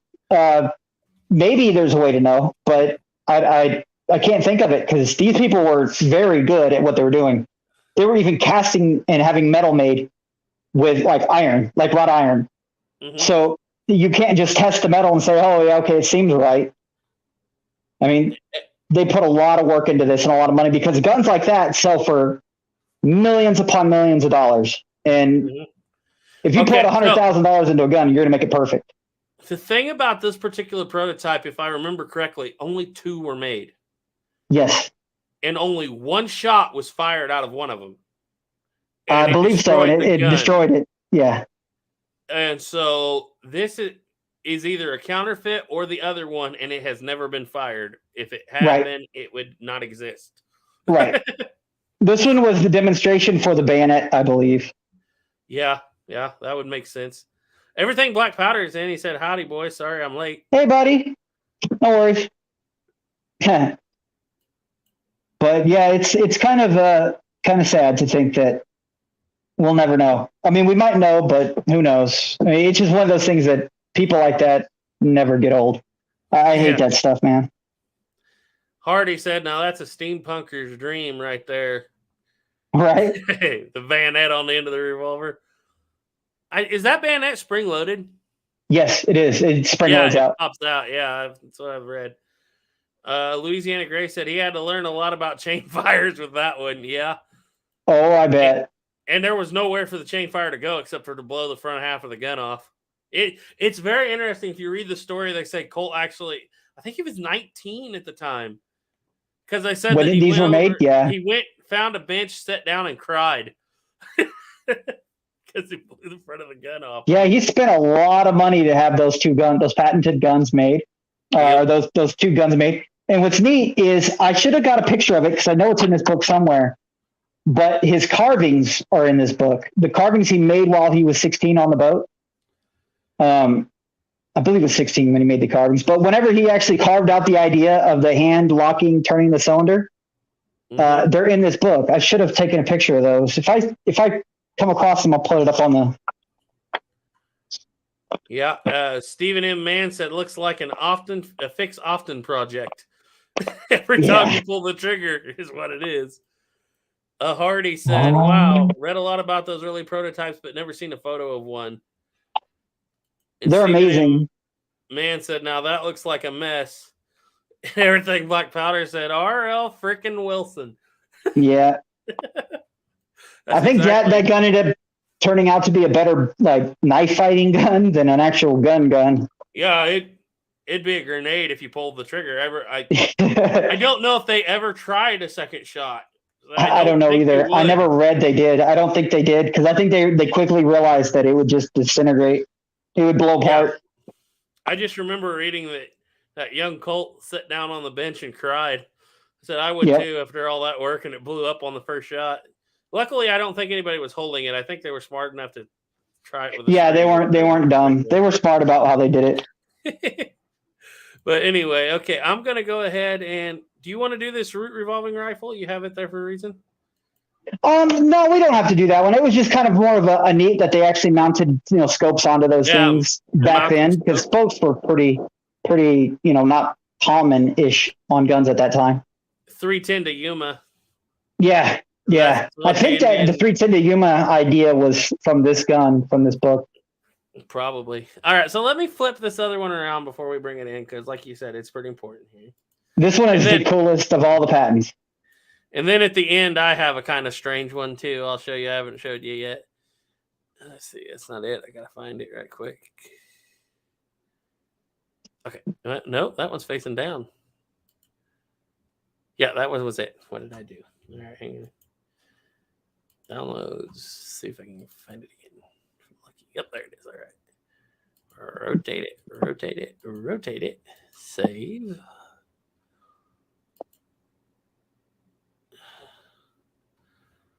All right, this one's going to be exciting. Yes, indeed. Okay. A new overlay.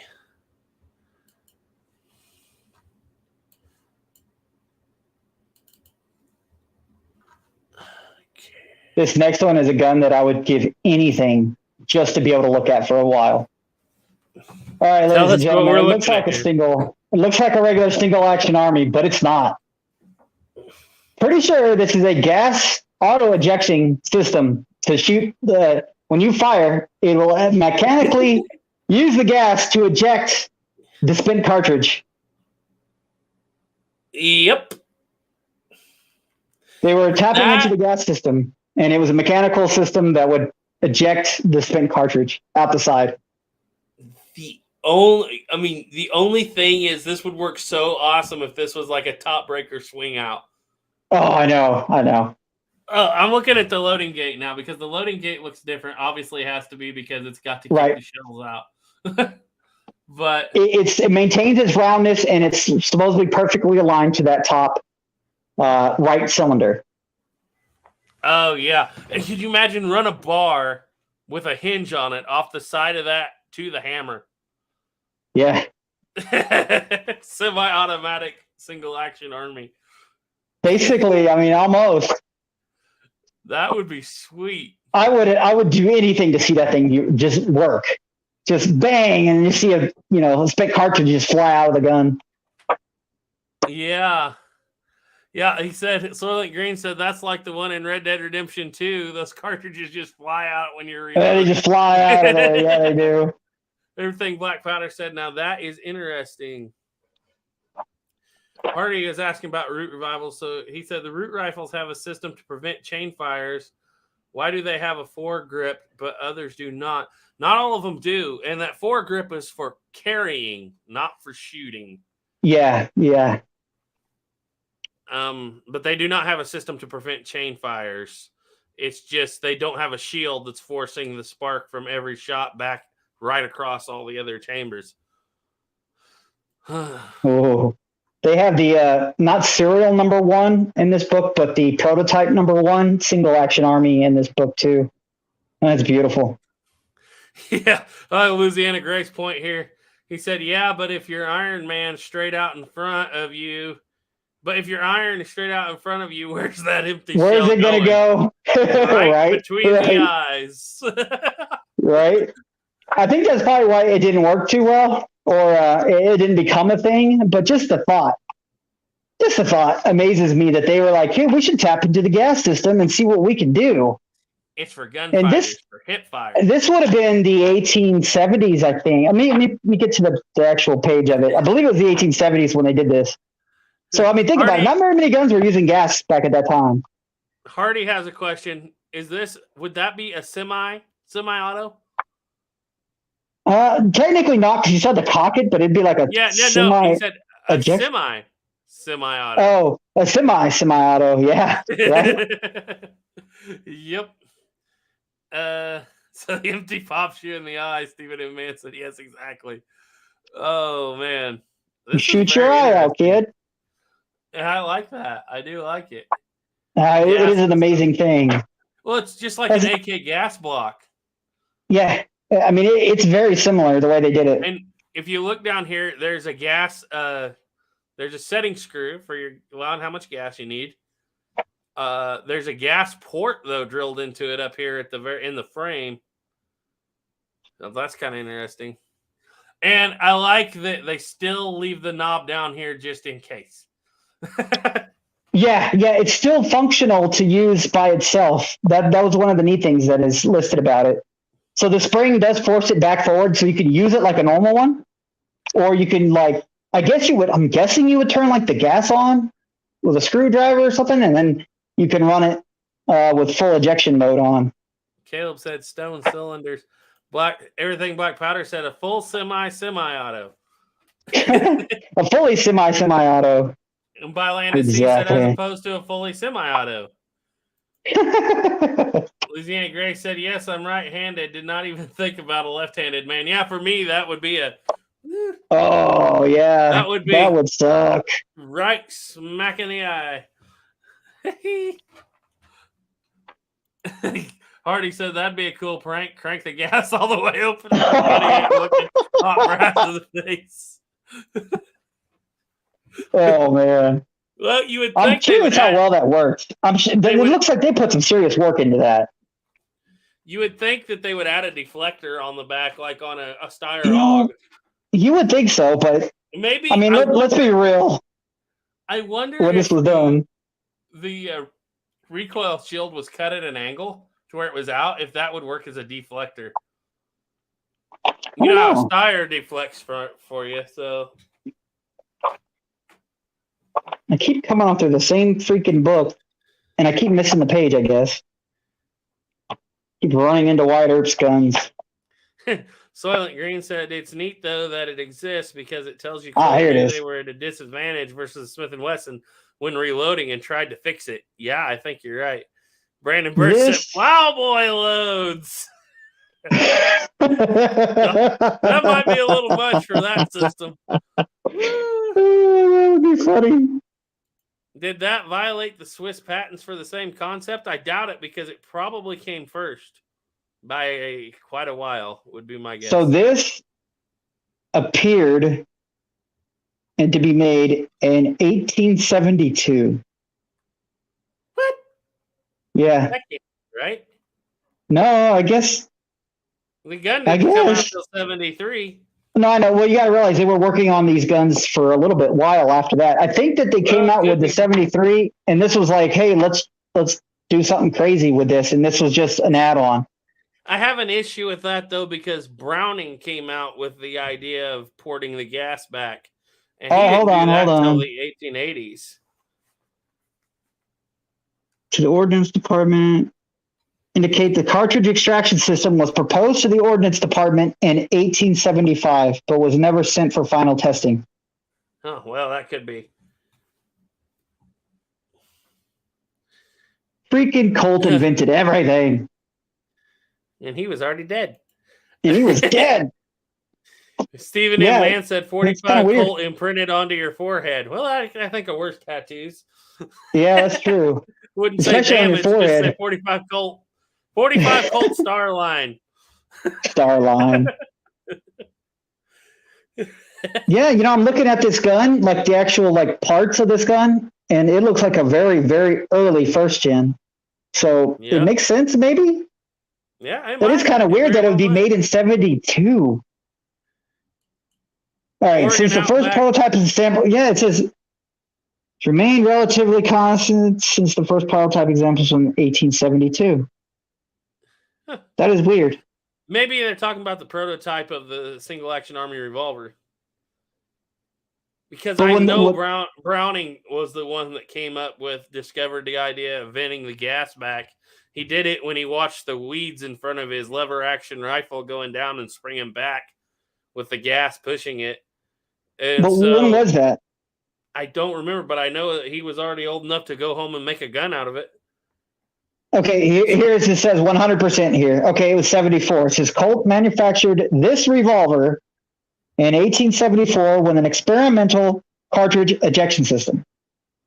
It's part of the Altry collection right now. The revolver is serial number 13,947.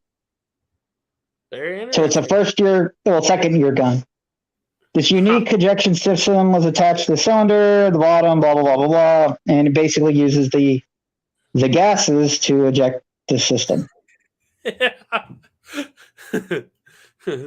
Soylent said Plowboy lids, they'd call that murder-suicide gun, LOL. They would. Well, you know what's kind of crazy is the early civilian 45 Colt loads were 40 grains. Mm-hmm. And this would have been that time. Yeah. No, I don't think they were using, I mean, I guess, maybe. Turn the gas way down. Louisiana Gray. Oh, I can see by the mark on your forehead that you shoot 45 Colt gas ejection. To be fair, you will tend to get stuff like this when you can buy cocaine at the general store. What was that? Say that again. To be fair, you tend to get stuff like this when you can buy cocaine at the general store. The general store.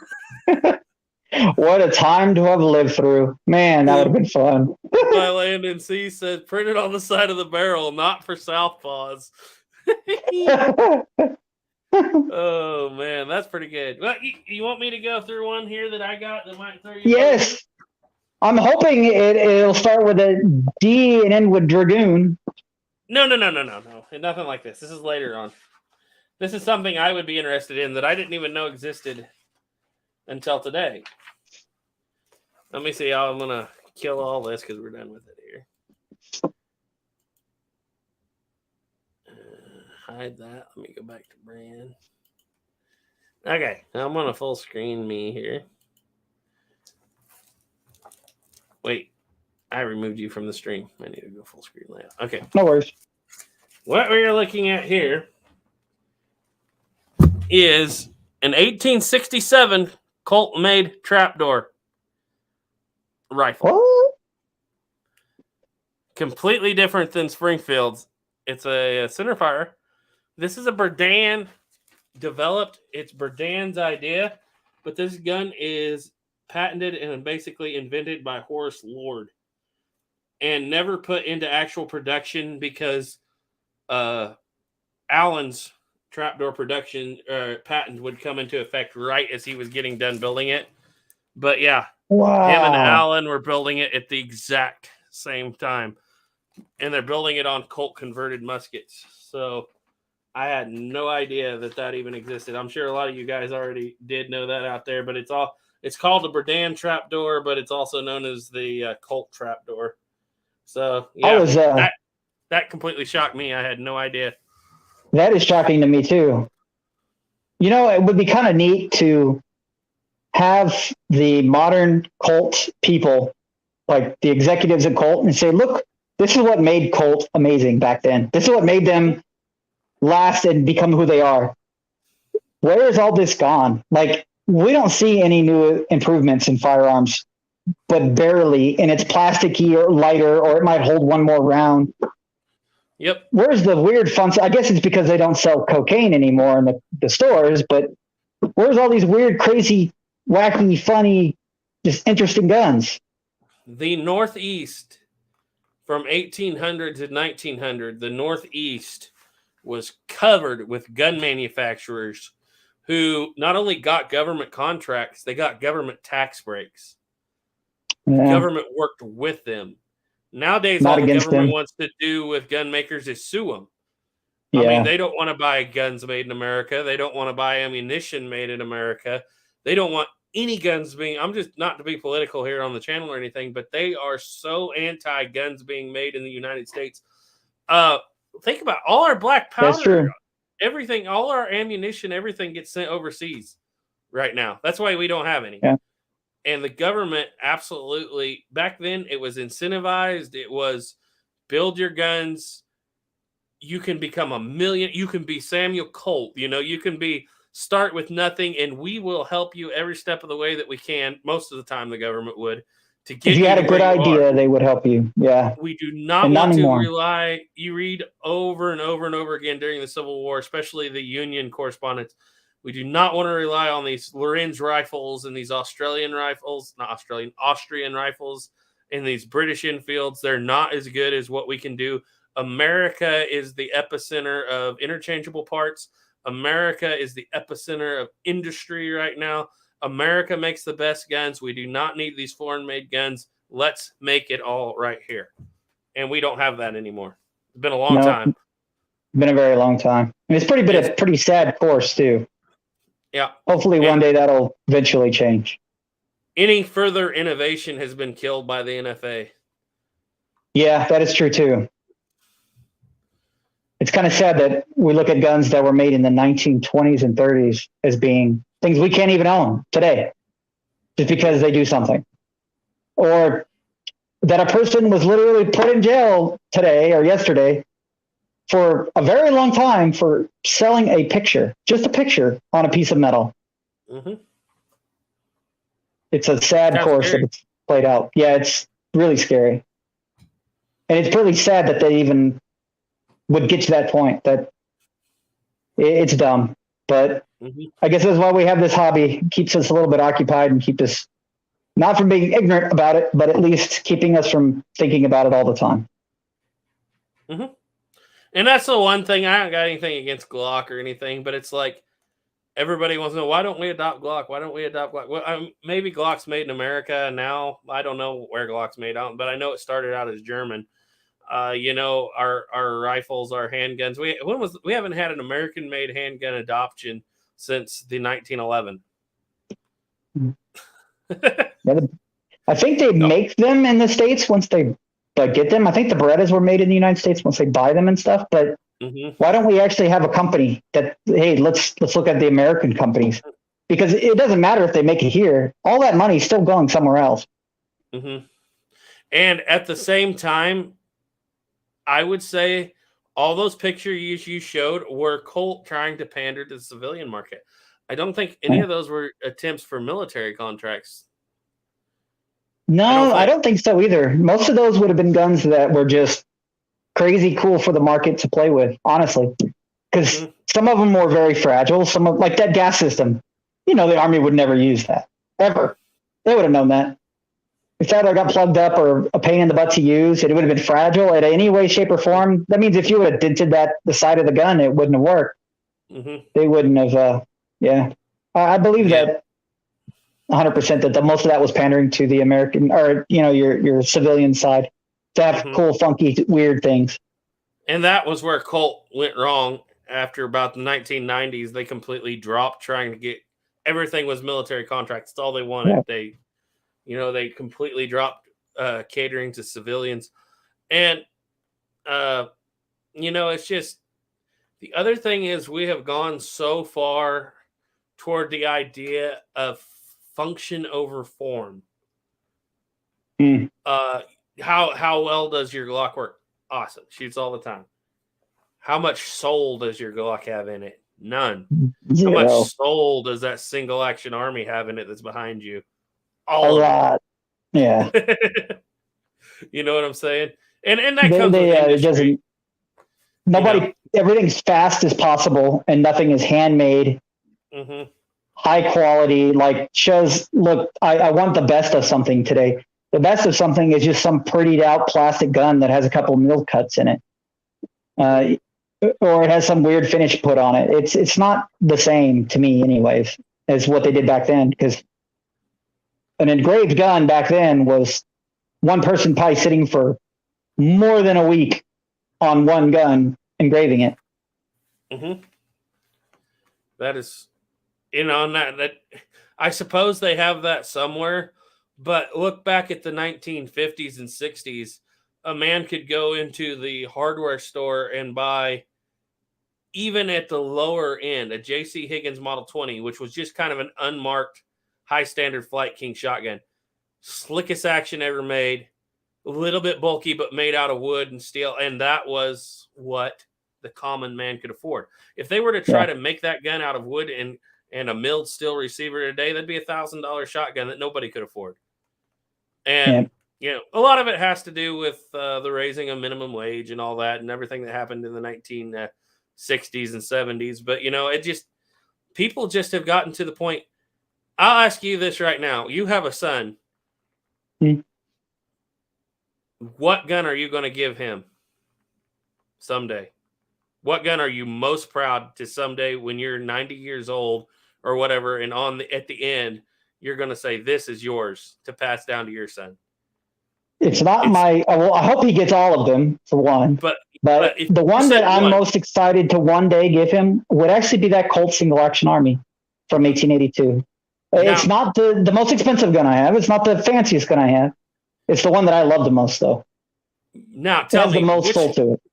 Which gun that you've used, and I know the answer to this already, but which gun that you have used in your whole life, handgun, do you trust your life to the most? It's not that Colt, is it? No, it's a Beretta M9 that I would trust my life with the most. Yeah. But when push comes to shove at the end of your life, you're not going to care to pass a Beretta M9 off to your son. Not really. No. Because it's not. No, if I could have one of them, yes, but no, not really. Not the rest.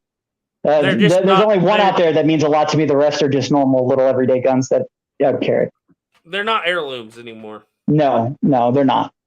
I mean, maybe someday people might consider them heirlooms, but that's kind of why I really like this subject of guns, because the replicas are nice. They are. But I'm telling you guys, get your hands on an original once. Just feel it, hold it, look at it. There's something about it you can't explain. And it has weight to it, but in a different way. And it's extremely hard to explain. And it's kind of easy to notice if you watch this 11bangbang channel. Once you guys started getting into some original guns, 99% of the time now, what is it? Original guns. You don't buy replicas hardly ever now. It's once you get your hands on those, they're like a quality that I have never seen in my lifetime, made in my lifetime. I get this thing made in 1848 or 1849. It has more quality in it than my Cadillac Escalade outside does. Yep. And this gun will shoot for another 500 years. I guarantee it. And you can't say it's because the quality of the metal. Yeah, the metal is not the greatest either. It's just I'll tell you what, the soul put into it by its makers, who really cared about their job, who really cared about everything that they did. It shows, and you can still feel it 170 years later. Yeah, that little root. It is, this root right here, think about it. The man who built this gun took about 3 years to build the machinery to make this gun. Yeah. Every little ing and ding piece of it, root built, of these little patents and stuff. He not only built the gun, he built the machinery out of wrought iron to build the gun. So it's like the people who were building them then knew exactly what they wanted. Exactly. Like trapdoors. None of the trapdoors from 1865 to 1879 that left the factory did not leave without Erskine S. Allen's stamp in it. Yeah. None of them. Thousands and thousands. And every one of them has ESA stamped right in the stock because he cared about his product and what he was turning out. It had his name on it. Just like this had Root's name on it. He built the machinery to build it. He found the steel to build it. He hired the men to build it. He designed it and turned out a great product. And they can try to replicate it today. You don't have the mind of the man who made it there. Yeah. And we don't have those abilities technically either. There's no financial incentive to put that much hard work into something today. There's no financial incentive or the places to do it or the people who could pay for that. There might be a couple boutique high-end shotgun places today that you could spend like $100,000 on a gun, but back then they were making these guns for that. Most people could still afford them at the end of the day. Yep. These people really cared about what they did, and it shows. And I really, really pray that everybody who ever gets to watch these channels and watch it, that we can at least steal that on you. Don't get me wrong. These replicas are great. They are great. I love them to death. I started with them too, and I still shoot replicas. Just try to get your hands on an original once, and it'll change your life. It's so strange, and it's hard to explain why. And I'll probably never be able to fully explain why, but you get to feel what used to be like that lingers even to this day. All the effort, all the time, all the people, everything still lingers to this day in the stuff that they made. And it's neat to be able to hold that in your hand. Mm-hmm. Yeah, because they were making it as a tool, not a toy, for one thing. They weren't making it. Somebody was going to buy this gun and only this gun, probably, and they're going to bet their life on it to cross 2,000 miles. You know, yeah, or and that was important. What would you bet your life on if you were at a gun store buying stuff? They thought of that. Well, we need the best gun we can give somebody for the price and make it cheap enough that they'll buy it. Yep, and the simpler, the better.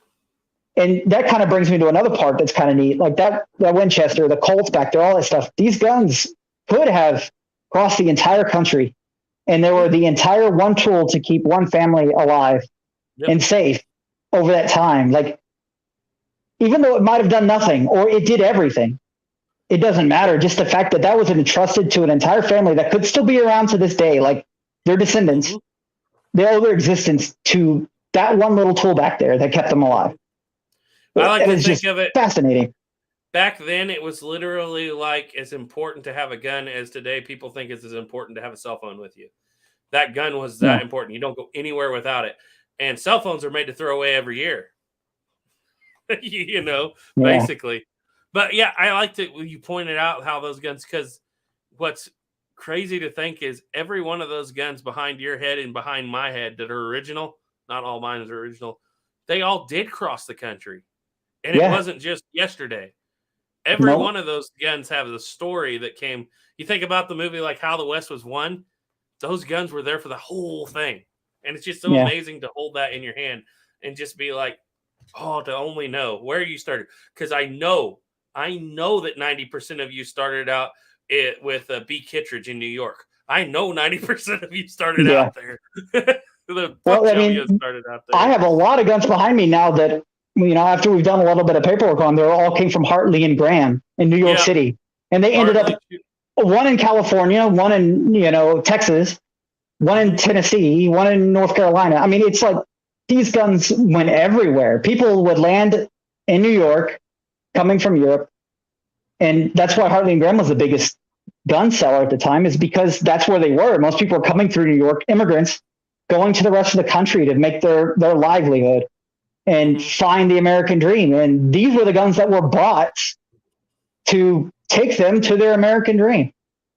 And they were there the whole time. And it's really neat to have that in your hand. And it's really neat that it still works. You could shoot it and it works. Yeah. And one of these days we're going to have to tell the story of that Winchester, because it's kind of cool to know 3 ownerships now of it. And just the story, like that Winchester behind him, guys. If you guys have never heard of Henry Newton Brown, and I can't prove that was there at the time. That Winchester was made in 1883. In 1884 or 85, I can't remember, Henry Newton Brown was riding with Billy the Kid, right? And he got into the Lincoln County War in the early 1880s, got out of that mess when everything was falling apart, came to Caldwell, Kansas, and became the sheriff. And he was the sheriff at Caldwell, Kansas, when he decided to gather up part of his old Johnson County gang regulators and ride into Medicine Lodge, Kansas, and rob the bank. And he didn't get away with any money, and he got about, which is right down the road from me, he didn't get away with any money. It's like 1885, I think, 84, I can't remember exactly. Got caught in a box canyon just south of where I live and where I ranch right now, and was surrounded by the owner of that property and a bunch of other cowboys from town. And they laid fire into him till they finally surrendered. They captured him, took him back to jail in Medicine Lodge, and they tried to escape. They wound up shooting Henry Newton Brown. They hung all those guys. And the grandson of the man that owned that land, I bought that rifle from his family after they died. And I really couldn't do anything with it. It needed some work. And I knew Snapper could do something with it. So we worked a deal out, and I wound up selling it to him, which I knew it was going to a good home. And he has that thing working. But now I can tell you, I had it for 10 years. Like a dream. Snapper's going to have it for years. I know exactly where it came from all the way down the line. And it's very possible it was at the canyon and maybe in Medicine Lodge the day that Henry Newton Brown was hung. His dead body was hung, basically. But yeah, it's just that gun has such a story to tell, even if that's not exactly it. You and I both know there's such a story behind that gun because it was not used just a little bit. It was used a lot. If you look right here, this is something I love looking at Winchesters. Look right here. This is where they'd be balanced on a saddle. If they've been on a horseback a lot, if there's a little bit of an indent right here in the wood, that means this thing spent a lot of time in a saddle. A lot of time in a saddle. Yeah. And it's just fascinating because, who knows what this gun did or where it was or who it could have seen. And likely it probably would have been there, being it's the right age. Came from the family that all happened with. Yep. And I know, and I'm actually got permission to go out because that's not on our ground, it's on the neighbor's ground, but we're going to go out and take some pictures and stuff of that canyon here before very long. But yeah, I might have to send you back this thing to do some pictures with it then. That definitely ties into that story. But yeah, that's just, every gun has that story, and it's just kind of amazing we have a little piece of that one's, Yeah. Could you just imagine what all the rest of them have? Well, we might know a little bit of that 49 pocket as well, but we're not sure. Yeah. That one, that could have been at a fort. So, but who knows? And your single action army, we know where it came from and what the story is. I know exactly the story of that gun and how it lived its life. It ended up killing 2 people because they were trying to steal this person's cattle. That I don't know if that's why I like this gun the most. Not that because it was in a shootout or did anything. It's just I know the whole story of the gun. I know where it was made. I know where it went. I know everything about it.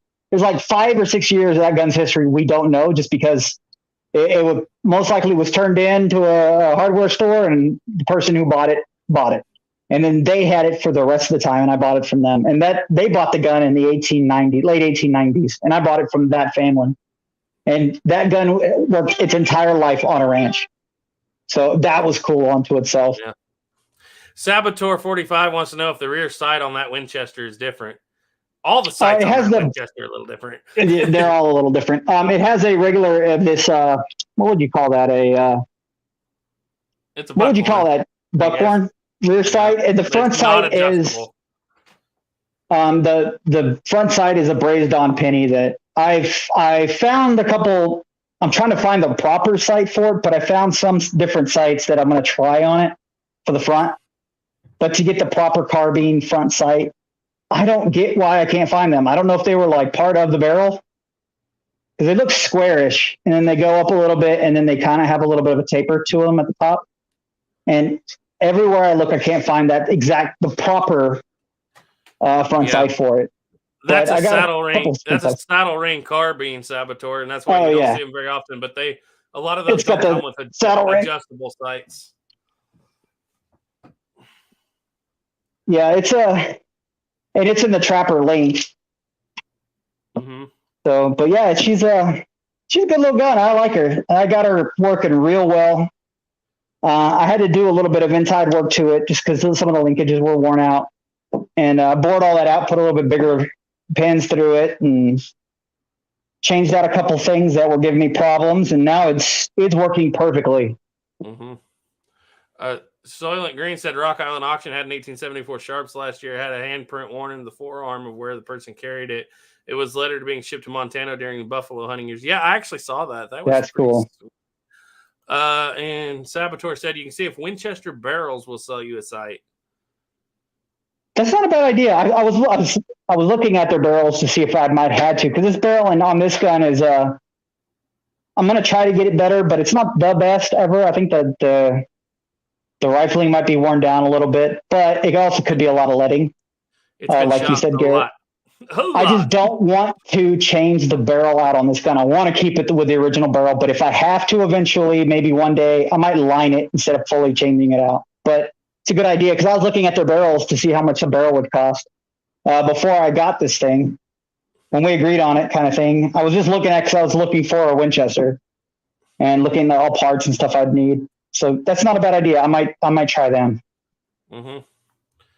And I don't know how to pronounce that. Your name. Sorry. He said, this is a really good point about the care you put into work because it represents your reputation. I wish people still cared about their reputation. Gunsmith 4570 said in 1962, gold was $32 per ounce. A German Luger was $35. Nowadays, gold is $1,500 per ounce, and a World War II Luger is about $1,500. What is the difference? Yeah, good point, I guess. Yep. There was one little thing. Go ahead. I was just going to say, Brandon Burke says it's kind of fun to see period modifications on antique firearms, also repairs. Oh, yeah, it is. It is pretty cool. Sometimes it's hard for me. It depends on like what it is, how long it's been done, all that kind of stuff. Like I actually had to talk to Garrett before because I didn't really want to I wanted to put a new front sight on this gun, but I asked Garrett first. I was like, should I? He's like, well, it's your gun. But I was like, yeah, but it's been there for a long time. The only problem is it's not very well sighted in with that front sight. It kind of sucks doing it, but I haven't done it. Like if you see, it's still there. I haven't done it yet, so we'll see. I would say shoot it like that first and see what you think, because it shoots pretty good out to 20 yards with that. And now that with any other repairs you've done to it, probably shoots better. Yeah, I noticed that this back sight being dovetailed, it is knockable. So I might be able to knock it in one direction or another to see if I can get it to better point of impact. Because it doesn't look bad with that front sight. It really doesn't. Yeah, and you might decide it shoots too high, but you can always put a sight on it. Yeah. Okay, one more thing here. Saboteur 45 in the 1860 Army book, didn't they mention the Colt charged the gunsmith if they wasted material, aka bored a cylinder wrong? I haven't read that on the Colt, but I have read that on Springfield. Springfield definitely charged it got so bad at one point, I believe it was Dreyer who was in charge of everything. And it got so bad that if you were at the end, like only the best people could work in finishing, because if you slipped and messed up a gun with finishing, not only would you be charged for the entire gun, you would be charged for the time that all the previous workers worked on that gun up to that point. Wow. They would take it out of your pay. So they started the guys with the least experience started at the very beginning of the assembly line, and the guys with the most worked at the end because nobody wanted to run into that. Yeah, they would charge you for the gun and for the time of every person on that line that had worked on it before you. For Colt, though, I don't think they would have had too much problems because it was a machine. It was just a machine. Yeah. You stuck the bit in there and it did it for you. It wasn't like a person drilling out each one individually. And Colt was very, very good to his employees compared to everybody else. Yeah, that is true. Imagine people who stick there their whole lives and then their families stay there their whole lives and then their families stay there their whole lives.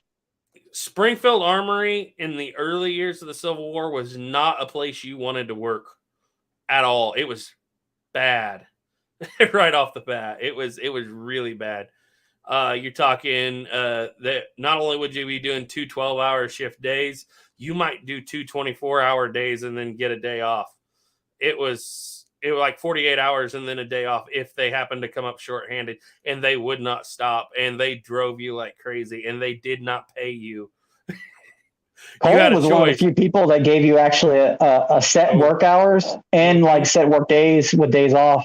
Yep, a 10-hour work day and a day off every week. Colt, yeah, you did not get that at Springfield. And you didn't get very good pay at Springfield. You had the reason people were working there was you could stay out of the draft, basically. And then in the end, that didn't even work. They started pulling employees from them anyway. But yeah, it was not a good place to work. The alcohol consumption in that building was high at the beginning of the war. What is really interesting with Colt, though, is it's highly likely that the same people who built my Dragoon, early Dragoon, had some family member or somebody in that family had a family member when like my single action army was made in the 1880s. It's highly likely. Mm-hmm. Well, my headphone is dying, so we might have to wrap this up, Garrett. Yeah, we're at 2 hours and 23 minutes, and we're through with all of the comments. So I guess we're about there. Yeah.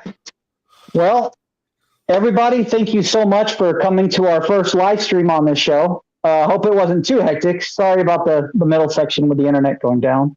I think you did a good job, Snapper. You did a good job. Thank you, buddy. Thank you.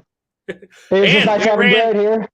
We ran close to 30 most of the evening. We're at 25 right now. A matter of fact, I saw one time we actually hit 40, but most of the time we were close to 30. Yeah, that was awesome. Thank you guys for showing up. I hope it was entertaining, and I would love to have you guys back for when we do a next one, whenever that would be.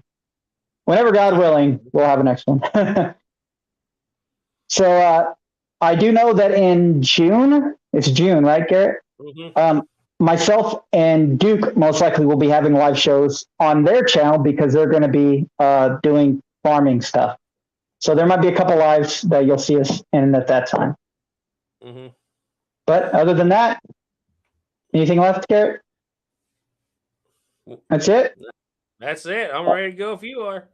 Yeah, I'm ready to go. Well, you guys have a good night, and if God willing, I'll see you guys in the next one.